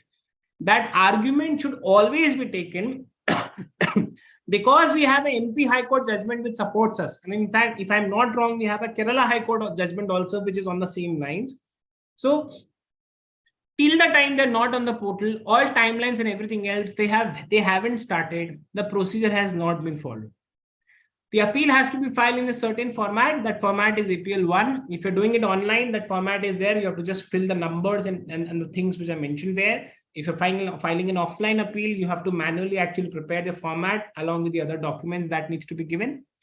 The appeal is treated to has been admitted when APL 02 is issued by the department. When APL 02 is issued, if the order is online and the appeal is filed online, then once the appeal is filed online, the date of filing the appeal is actually treated as the date of final acknowledgement, that is APL 02. Department may issue a APL 02 at a later stage, but the confirmation or the final acknowledgement will come on the date of it, will be with respect to the date on which the appeal was filed online. Where the appeal is filed offline, There is a problem. The problem is we have proviso to rule 1083. Earlier, this 108 proviso or this rule was applicable on all the appeals. That is where which were filed online and offline. So the proviso said that once you file an appeal online, then what you have to do is you have to take a certified copy of the order, and that certified copy of the order you have to submit before the appellate authority, and that has to be done within the 7 days of filing the appeal online. If that is done within the period of 7 days, then the online filing date will be treated as a date of filing of appeal, and APL 02 will be of that date. If you delay beyond 7 days, the date on which you submit the physical order, certified physical order, that will be treated as a date on which you have actually filed the appeal. And if that goes beyond the statutory time limit of 3 months and 1 month, there is a problem. So, and now what was the problem? The problem was, what is a certified order? It was not defined. CGST officers throughout India said certified order means self-certified order. Departmental officer need not certify. Assessee can certify, and on the basis of the certification of the assessee, we will accept the order. They need not go back to the adjudicating authority. State authorities in majority of the states say certified order means certified by the adjudicating authority. And it was a funny situation where adjudicating authority uploading the order under their digital signature on the GST portal, order available on the GST portal, yet I was required to take a printout of the digitally signed order, go to the appellate authority, give him revenue stamp ticket of 3 rupees, 4 rupees, whatever it is, on the basis of number of pages, get a certified copy of the order from the adjudicating authority and give it to the appellate authority. And all of that I was required to do within 7 days of filing of the online appeal. And that was really an administrative challenge. This was amended, and the amendment was made where if the appeal is filed online, no requirement to file a certified copy of the order. No such thing is there. If you're filing an appeal offline, and when will you file an appeal offline? When the order is not there online. So if the order is offline, you're filing an appeal offline, there you have to come back with a certified copy of the order, file an appeal. You can file an appeal without certified copy of the order, but still this process of getting a certified copy of the order within 7 days you have to submit. Again, there are two separate practices followed. CGST says certified copy of the order, self-certified copy. SGST says certified copy of the order, departmental certified copy. Maybe you that administrative challenge you somehow come out of it. But if it's an offline appeal, get a certified order of the copy, certified copy of the order, submit it along with the appeal. The day on which it is submitted along appeal and certified order, it is treated that the appeal has been filed on that particular date. So that's the administrative challenge that needs to be really taken care of. But I'm again repeating, if you're filing an offline appeal against the demand of 73 and 74, actually you have a good case to argue that the time limits have not started at all, because rule 142 clearly says that order have to be uploaded online, and all of this exercise just I'm doing so that department tomorrow does not recover amount from it. With this, we come to the next contentious issue, that is pre-deposits. Now all of us know that under GST, if you really want to file an appeal, you can't do that without giving a certain amount of pre-deposit. And pre-deposit is mandatory. It is not discretionary. There is no power which has been given to any appellate authority to really waive off this requirement that they are not required to actually have the maybe a certain type of an assessee which has been exempted from giving a pre-deposit, nothing of that sort. There is no requirement to file a separate stay application or to get a stay on the balance of the demand. The provisions in respect of first appeal are very clear. 107 subsection 6. They say when you're filing an appeal, you have to ensure that if you're admitting any tax, that means you're not disputing any tax.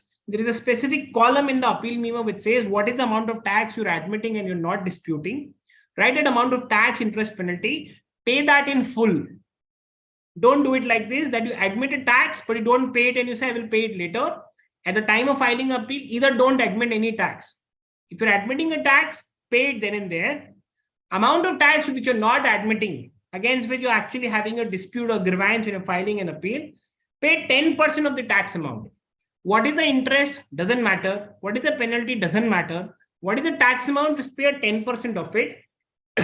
Tax amount also has a maximum cap of 25 crore rupees. So if let's say 10% goes beyond 25 crore rupees, then you're only required to pay 25 crore rupees. Otherwise, 10% of the tax amount, pay that amount, no requirement to file a separate stay application. The recovery will not be made of the balance amount till the time appeal is not disposed of or appeal is not decided. Okay. What is the corollary to this? The corollary to this is, if let's say you're filing an appeal where the demand is only in respect of interest and penalty, there is no requirement to actually make any pre-deposit. The amount has to be zero of pre-deposit. You have to just only ensure that you file the appeal in time, in a manner, either in the online or in the offline mode, and there will not be any pre-deposit, no stay application, nothing else is required to be done. So the concept is clear that pre-deposit is mandatory. Now, where does the problem start? Maybe in respect of first appeal, all of us are very aware, we are very clear and aware about this. So we say, okay, no problem, I will actually do the pre-deposit and file an appeal. Let's say my appeal at the first appeal level is rejected and I have an order which is against me. Now GST tribunal is not there in India, and obviously the 6 years have passed. We are still saying probably next 6 months, 1 year, we will have tribunal in India. Department is now threatening me and telling me, see, probably you have not read section 78, read section 78. And then I go and read 78. And department tells me after reading 78 that, see, if any amount which is payable from a taxable person in pursuance of an order, it shall be paid by such person within a period of 3 months from the date of service of such order, failing which recovery proceedings shall be initiated. And now department is telling me, see, your first appellate order has been rejected, your appeal has been rejected. What happens is, when an appellate authority passes an order, the order passed by the lower authority gets merged to it. That's what we call as doctrine of merger. So the lower authority order gets merged with the order of the appellate authority order. Now I have an order from the first appellate authority. My appeal has been rejected. I can't go to the tribunal because tribunal has not been formed. There is a circular which says that once tribunal will be formed, you will be given 45 days of time to file the appeal and all those things. But circular does not say what will happen to the demand which is outstanding. Now there are two separate practices which are being followed. If the demand is in respect of CGST or raised by the CGST authorities, be it of CGST, SGST, IGST, whatever be the case, demand raised by the CGST authorities, appeal rejected by the CGST authorities, CGST authorities are saying, don't worry, we are not going to recover anything from you till the time tribunal is not formed. And why are they saying this? Because they have filed an affidavit before the Honorable Supreme Court in this regard, where they have said, see, we came out with a circular in respect of tribunal where we said that because tribunals are not formed, we will allow assessors to file an appeal and everything of that sort. Though we did not write it clearly, but it also meant that we are not going to recover any amount till the time tribunal is not formed and the time limit to file appeal in the tribunal is not expired. But the problem is state tax authorities at various states, like for example, in my state, Rajasthan, what they are saying is we did not file any affidavit before the Honorable High Court, Supreme Court. Plus, the circular which has been issued in respect, or removal of difficulty order rather, which has been issued in respect of tribunals, that nowhere specifies that recovery cannot be made. Why can't we go to 70 and recover the amount of tax unless, and there the unless comes, they say, why not? Assessee says that I want to avail the benefit given under section 112 subsection 8, where if let's say today tribunal was there in India, assessee would have paid additional 20% of amount as tax.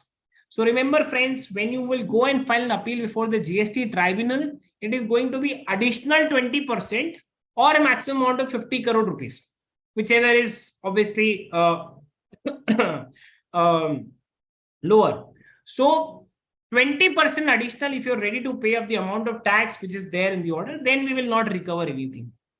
The question is, where is this coming from the provisions of the Act? And the answer is, it is not coming from any of the provisions of the Act. This practice per se that needs to be actually challenged. Unfortunately, we do not have any other forum to challenge it except to go to the writ court before the Honorable High Court and get a stay from the High Court. In some of the matters, like in my state, the stay has been given. Some of the states like Maharashtra is saying, no problem, you come with the affidavit with us by saying that you will go and file an appeal. When the tribunal will be formed, give a copy of the appeal memo which you have done at the first appellate level, and we are not going to recover anything. So state to state practices are different. You have to see which state you are in, what state government practice is being followed. if you are if you have an order from the central government or CGST office, you need not really worry. They will not recover if first appeal has been rejected. However, if you're not filing your first appeal in time, then you can't stop central authorities or state authorities to really don't make a recovery, because there the forum was there, but assessee did not opt for it, and their provision of the provision of 78 can come into picture. Can pre-deposit be made by debiting electronic credit ledger? Well, we had a judgment from Odisha High Court, which was against judgment, which said pre-deposit for filing an appeal, 10%, which is basically, to be precise, it cannot be made from credit ledger, because credit ledger as per section 49 can be only used for payment of output tax, and whatever amount we pay at the time of deposit is actually a deposit, but it is not an amount paid as against the output tax.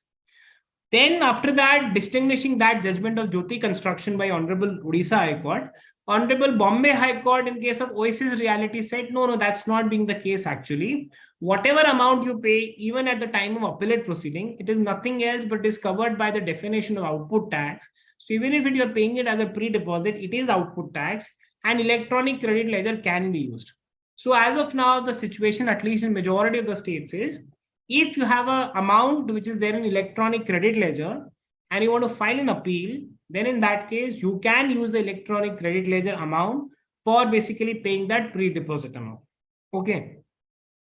Can an appeal be rejected if pre-deposit is not made? The answer is yes, the appeal can be rejected, because when you read 107, it clearly says no appeal can be filed unless you make this pre-deposit. So yes, it can be made. However, we have a Bombay High Court judgment of Swati Chemicals, which says that still before rejecting that appeal, there is a requirement actually to give a hearing. So that means if any order is passed for rejecting the appeal because there was no pre-deposit, but hearing has not been given, then it is an incorrect order, and that can be challenged further. Where it is useful where, let's say, at the time of investigation, I paid tax through DRC 03. Now, friends, what happens is, if some of you, or maybe majority of you, who would have actually dealt with us on this GST portal, when you go and file an appeal on the GST portal, what really happens is it opens a window in APL 01. So when you are filing APL 01, in that there is an inbuilt window which allows you to make the 10% payment of pre-deposit. You don't have to pay pre-deposit separately through DRC 03. It is there in APL 01. There, I have put a screenshot that window which is there on your screen. Again, you may not be able to see the figures, but that's how the window looks like. You have the option to actually file the appeal without putting the numbers in this window. Okay. That means you can go forward, declare the disputed tax, and don't file this. When will you do this? You will do this because you will say, at the time of investigation, I've already paid the majority amount of tax through DRC 03. That is more than the 10% of the amount of pre-deposit. And now I don't want to pay any amount further because I want to use that amount as pre-deposit. Can I use that? The answer is absolutely yes, you can do that. The problem is the form is not designed to actually take that amount automatically. So the form will say that you've not made the amount of pre-deposit. Okay. Now, if tomorrow department will look at it, department will say you have not made pre-deposit online, we will reject your appeal. There, this Bombay High Court judgment will come to your rescue. There, without giving an opportunity of being heard, they can't reject your appeal. And if they are rejecting your appeal in this case, where they had to understand that you've already made the pre-deposit, it is an incorrect rejection against which you can go and further file an appeal.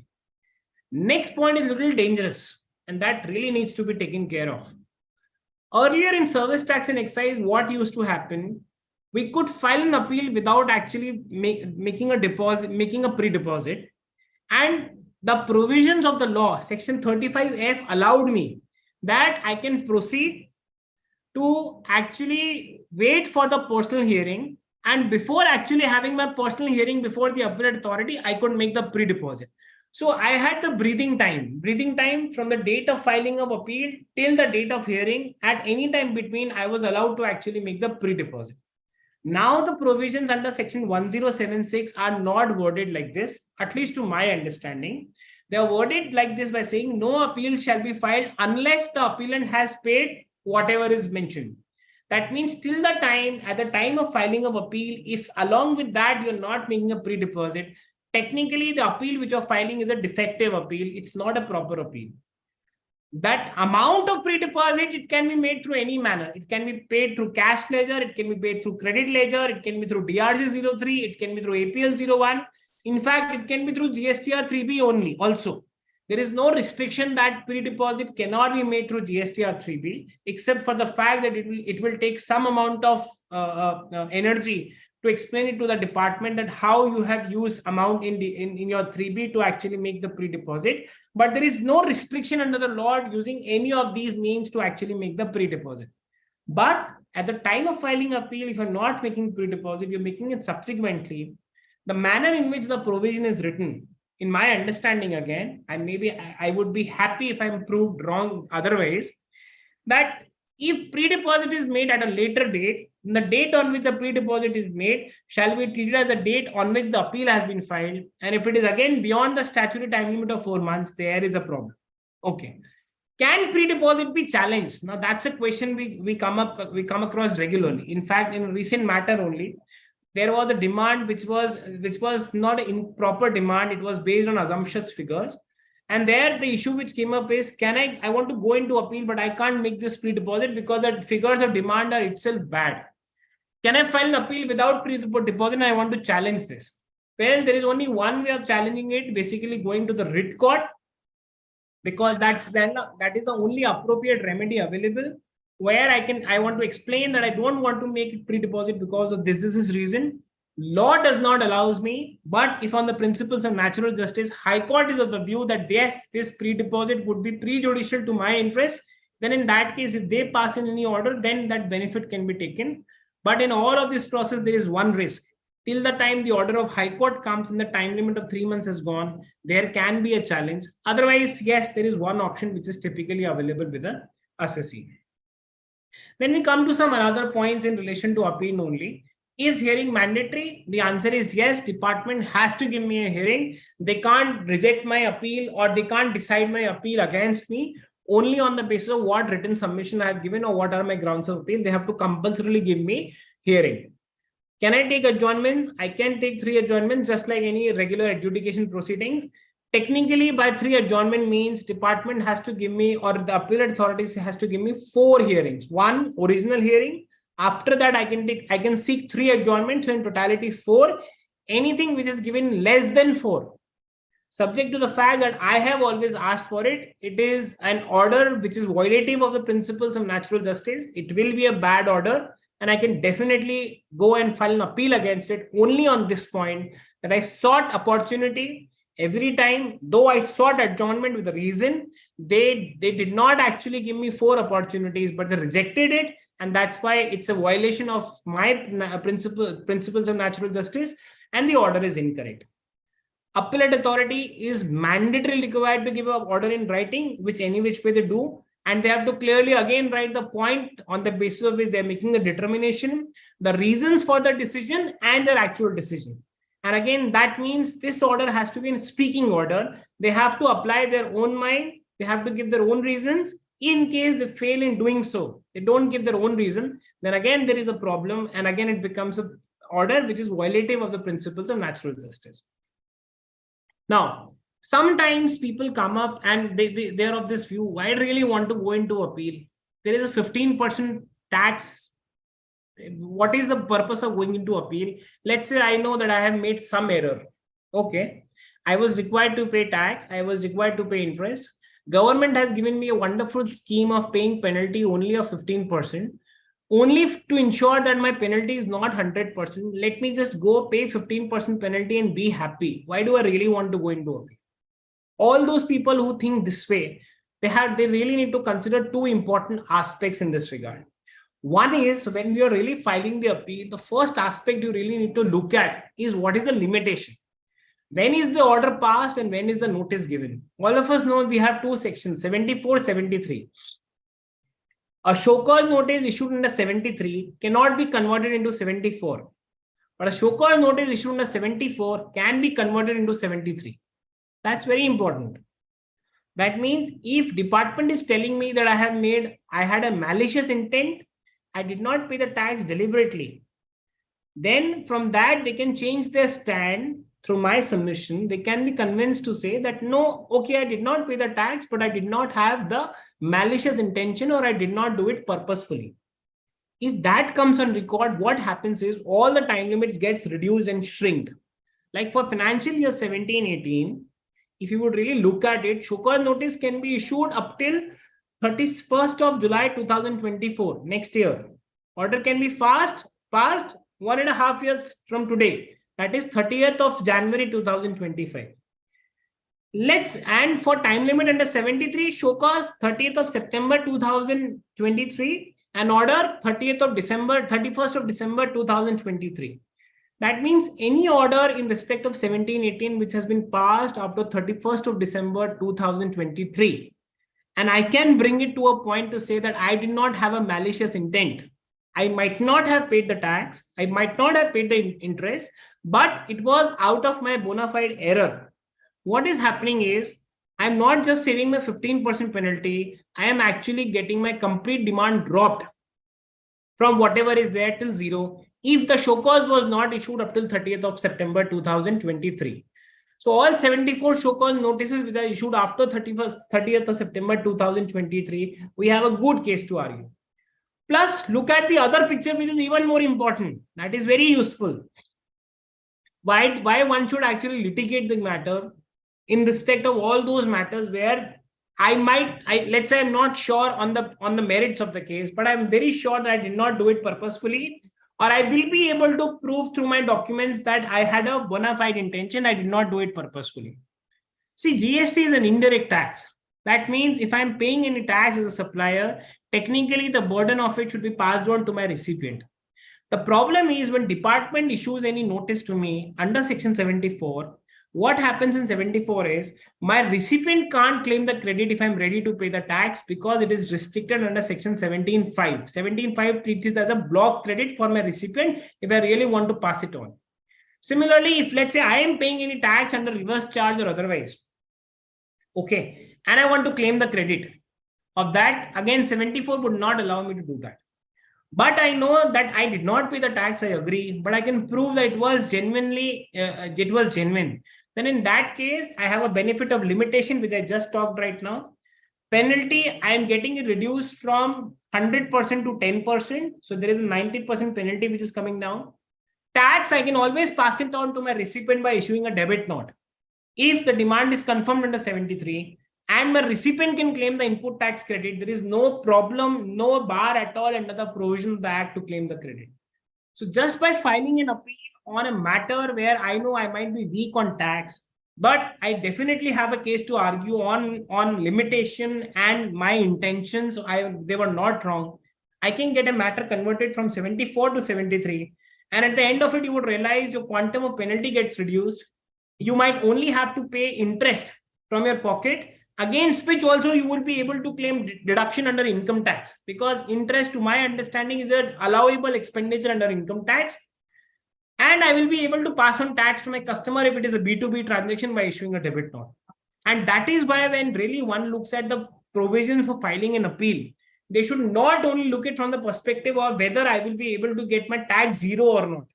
That obviously is the idealistic situation. But even if my tax is not getting zero, and still I have a case to prove by saying that I can go forward and get an interest and get a credit available in this regard, that's a wonderful opportunity which I'm bringing for my client in this regard.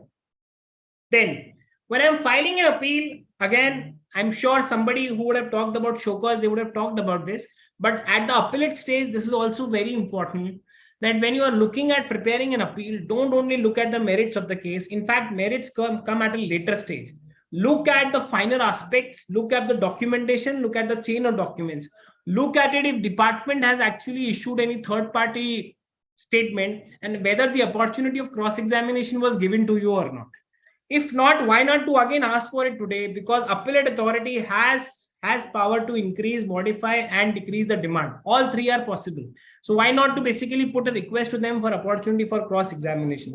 Look at all the relied upon documents, were they available with you or not, or is there any demand which has been confirmed on a relied upon document not given to you. Look at wrong invocation of the section. You would look at the interest provisions, you would realize department, majority of the cases, they invoke a wrong provision. They want to invoke 53, they invoke 51. They want to invoke 122.1, they invoke 122.2. They want to invoke, let's say, input tax credit section 16.2b, and they invoke provision of 16.1 by saying the credit is not in course of business. All of that are beneficial and useful for us, where we are saying merits would come at a later point of time. But at the inception only, these are all the errors which are there in the notice coming to the order, and it's an order which is incorrect and not a valid order. What is one, again, though I am no authority to basically give advice what really needs to be done, how it needs to be prepared. But from my seniors, one or two things which I've really learned while basically drafting any appeal or basically arguing any matter in respect of appeal is, one really needs to look at whether can we have this concept of mutually exclusive and comprehensive exhaustive draft. And that's where when we start really preparing an appeal or start really deciding what needs to be drafted, really coming to the drafting of it, we need to have one NISI, where NISI is nothing else, but it is a concept where I am deciding in my own mind what is the flow of my grounds which I will need to keep. Each ground has to be exclusive to each other. There should not be overlapping of points in my ground. But in zest of keeping that them exclusive, I have to ensure that I have a comprehensive grounds which I am putting in. And that's where you look at the all leading advocates when they argue matters in the High Court or otherwise.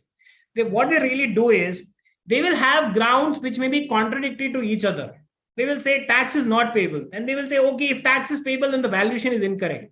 Then they will say, okay, valuation is correct. Then in that case, the procedure follows is incorrect. Then they will say, okay, even if procedure is followed is, let's say, correct, then in that case, I am entitled to actually pass it on to my other person. And that's why I should not be given the demand.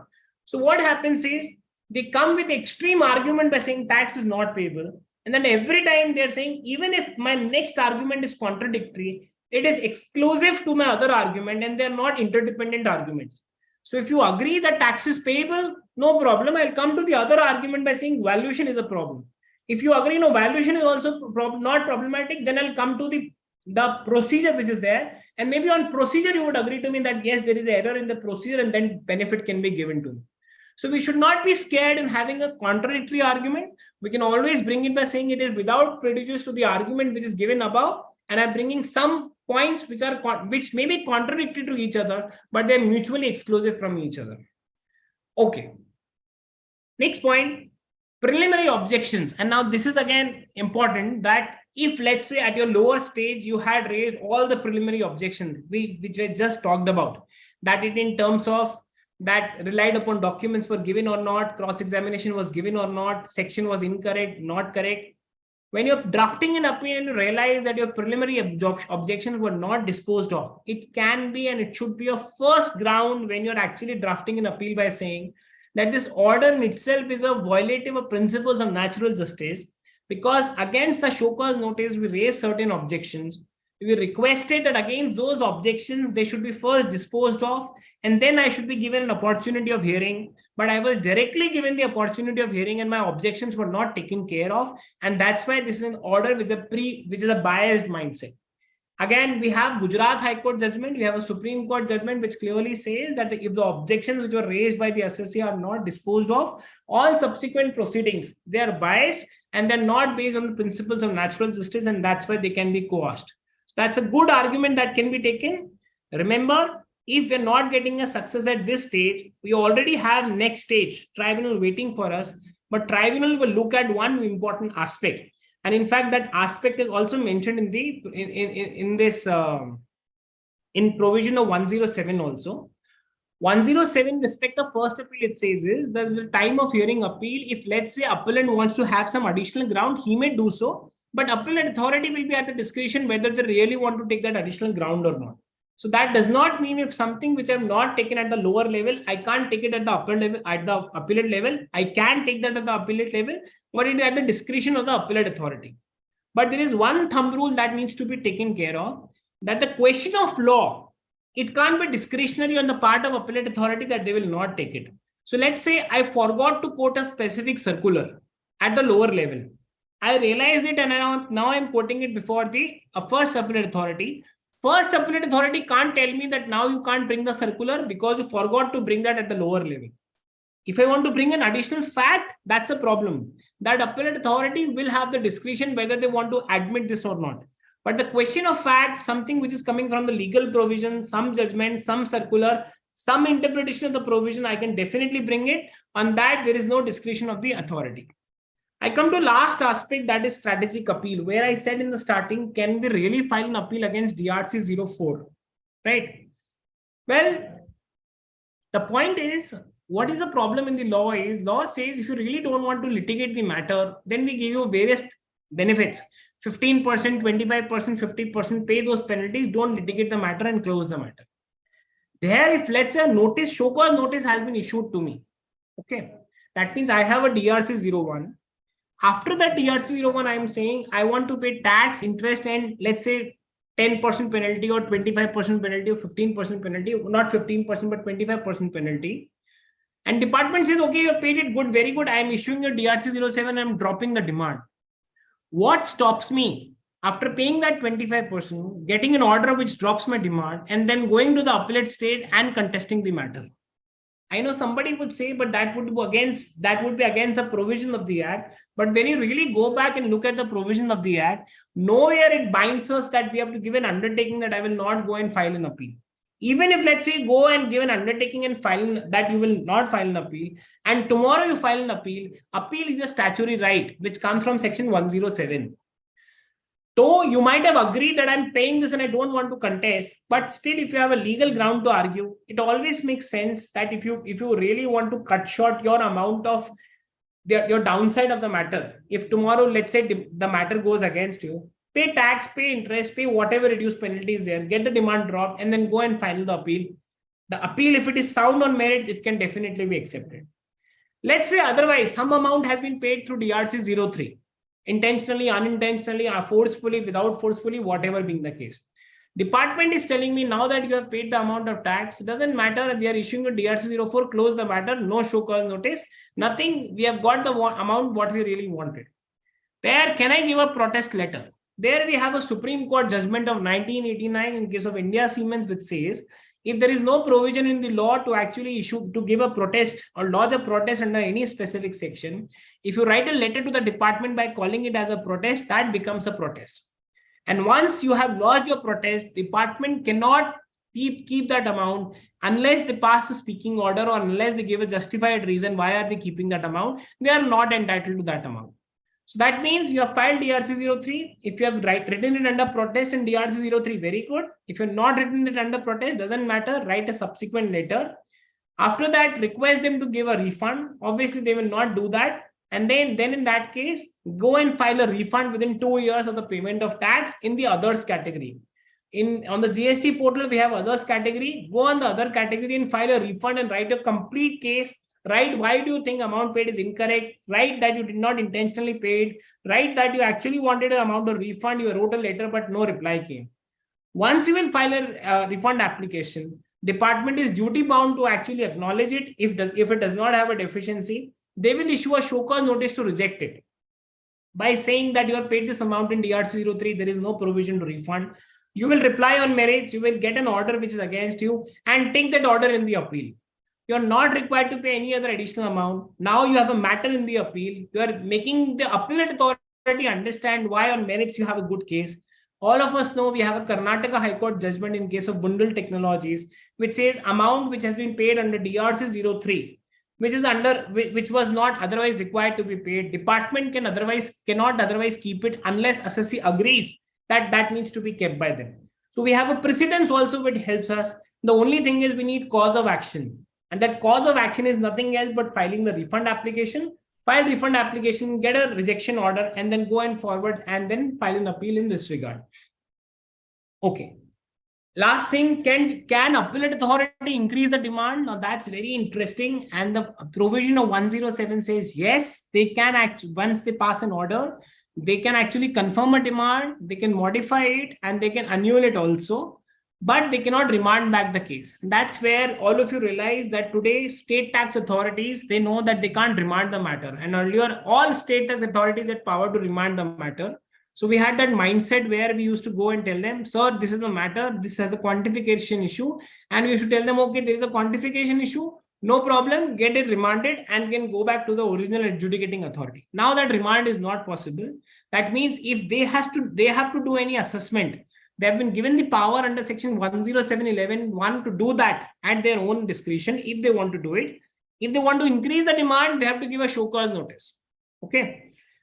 To me, they have to give me an opportunity of being heard and separately to actually increase it. If they want to reduce it, anyway, it is a regular appellate function that needs to be done, but they cannot, as it is, give the matter to the lower authority. The only challenge, or basically the other side of that, is you read section 75, subsection 3. 75.3 says if any order is required to be issued in pursuance to direction of an appellate authority, then it has to be done within a period of 2 years from date of communication.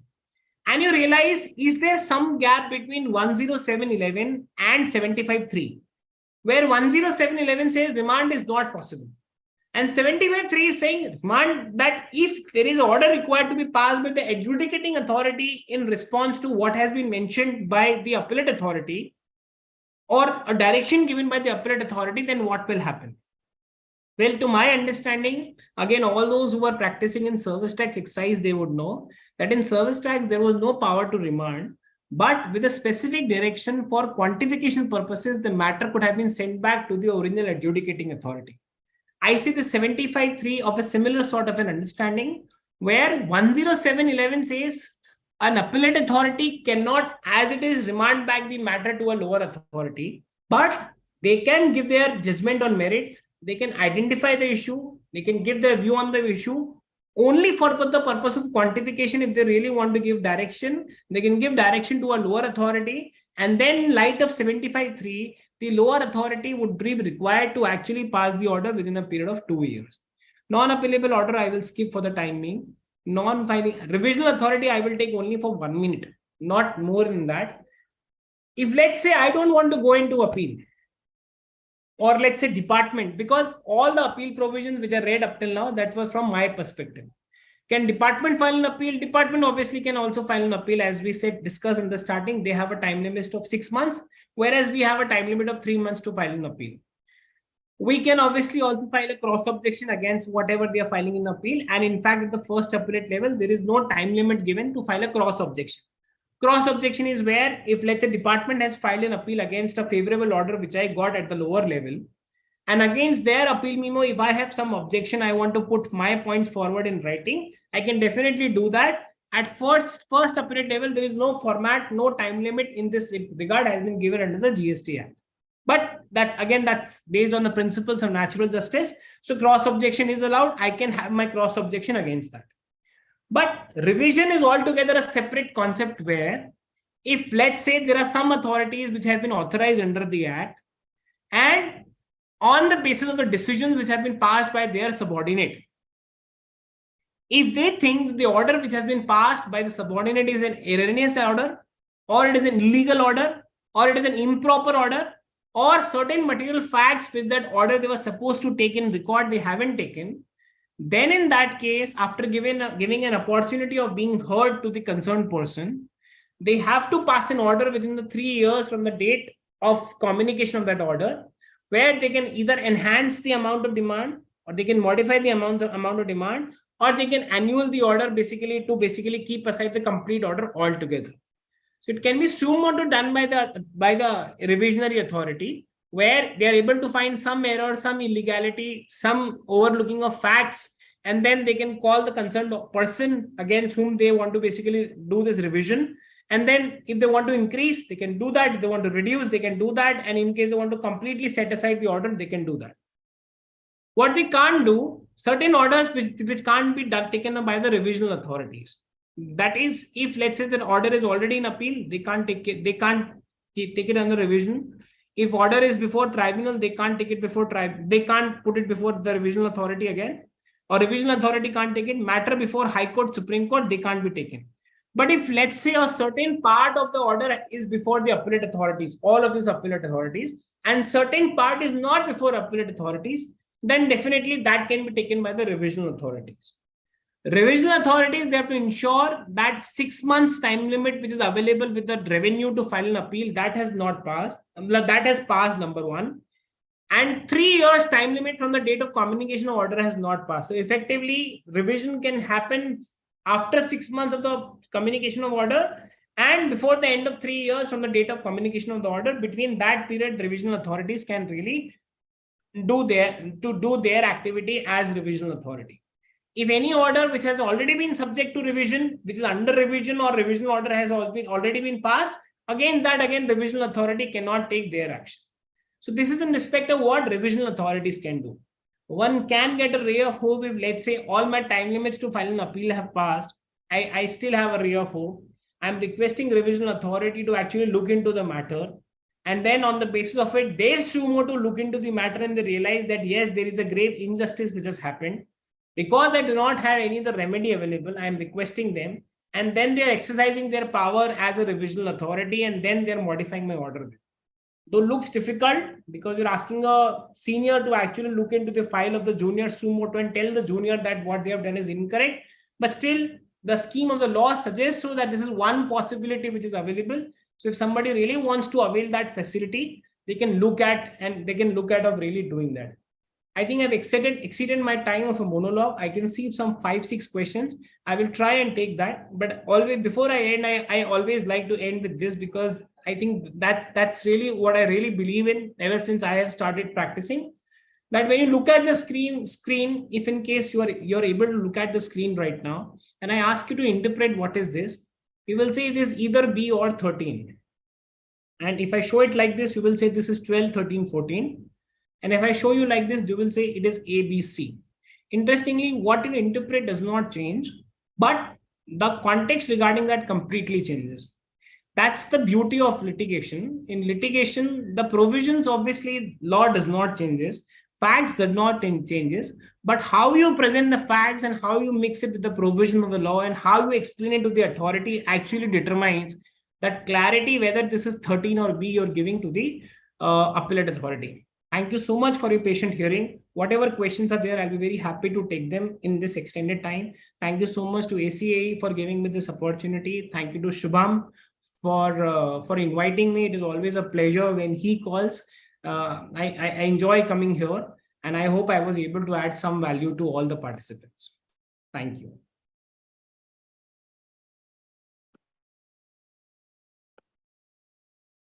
Sorry, Shubham, I can't Shubham, hear. Your mic issue, I think, is not got resolved. Is it?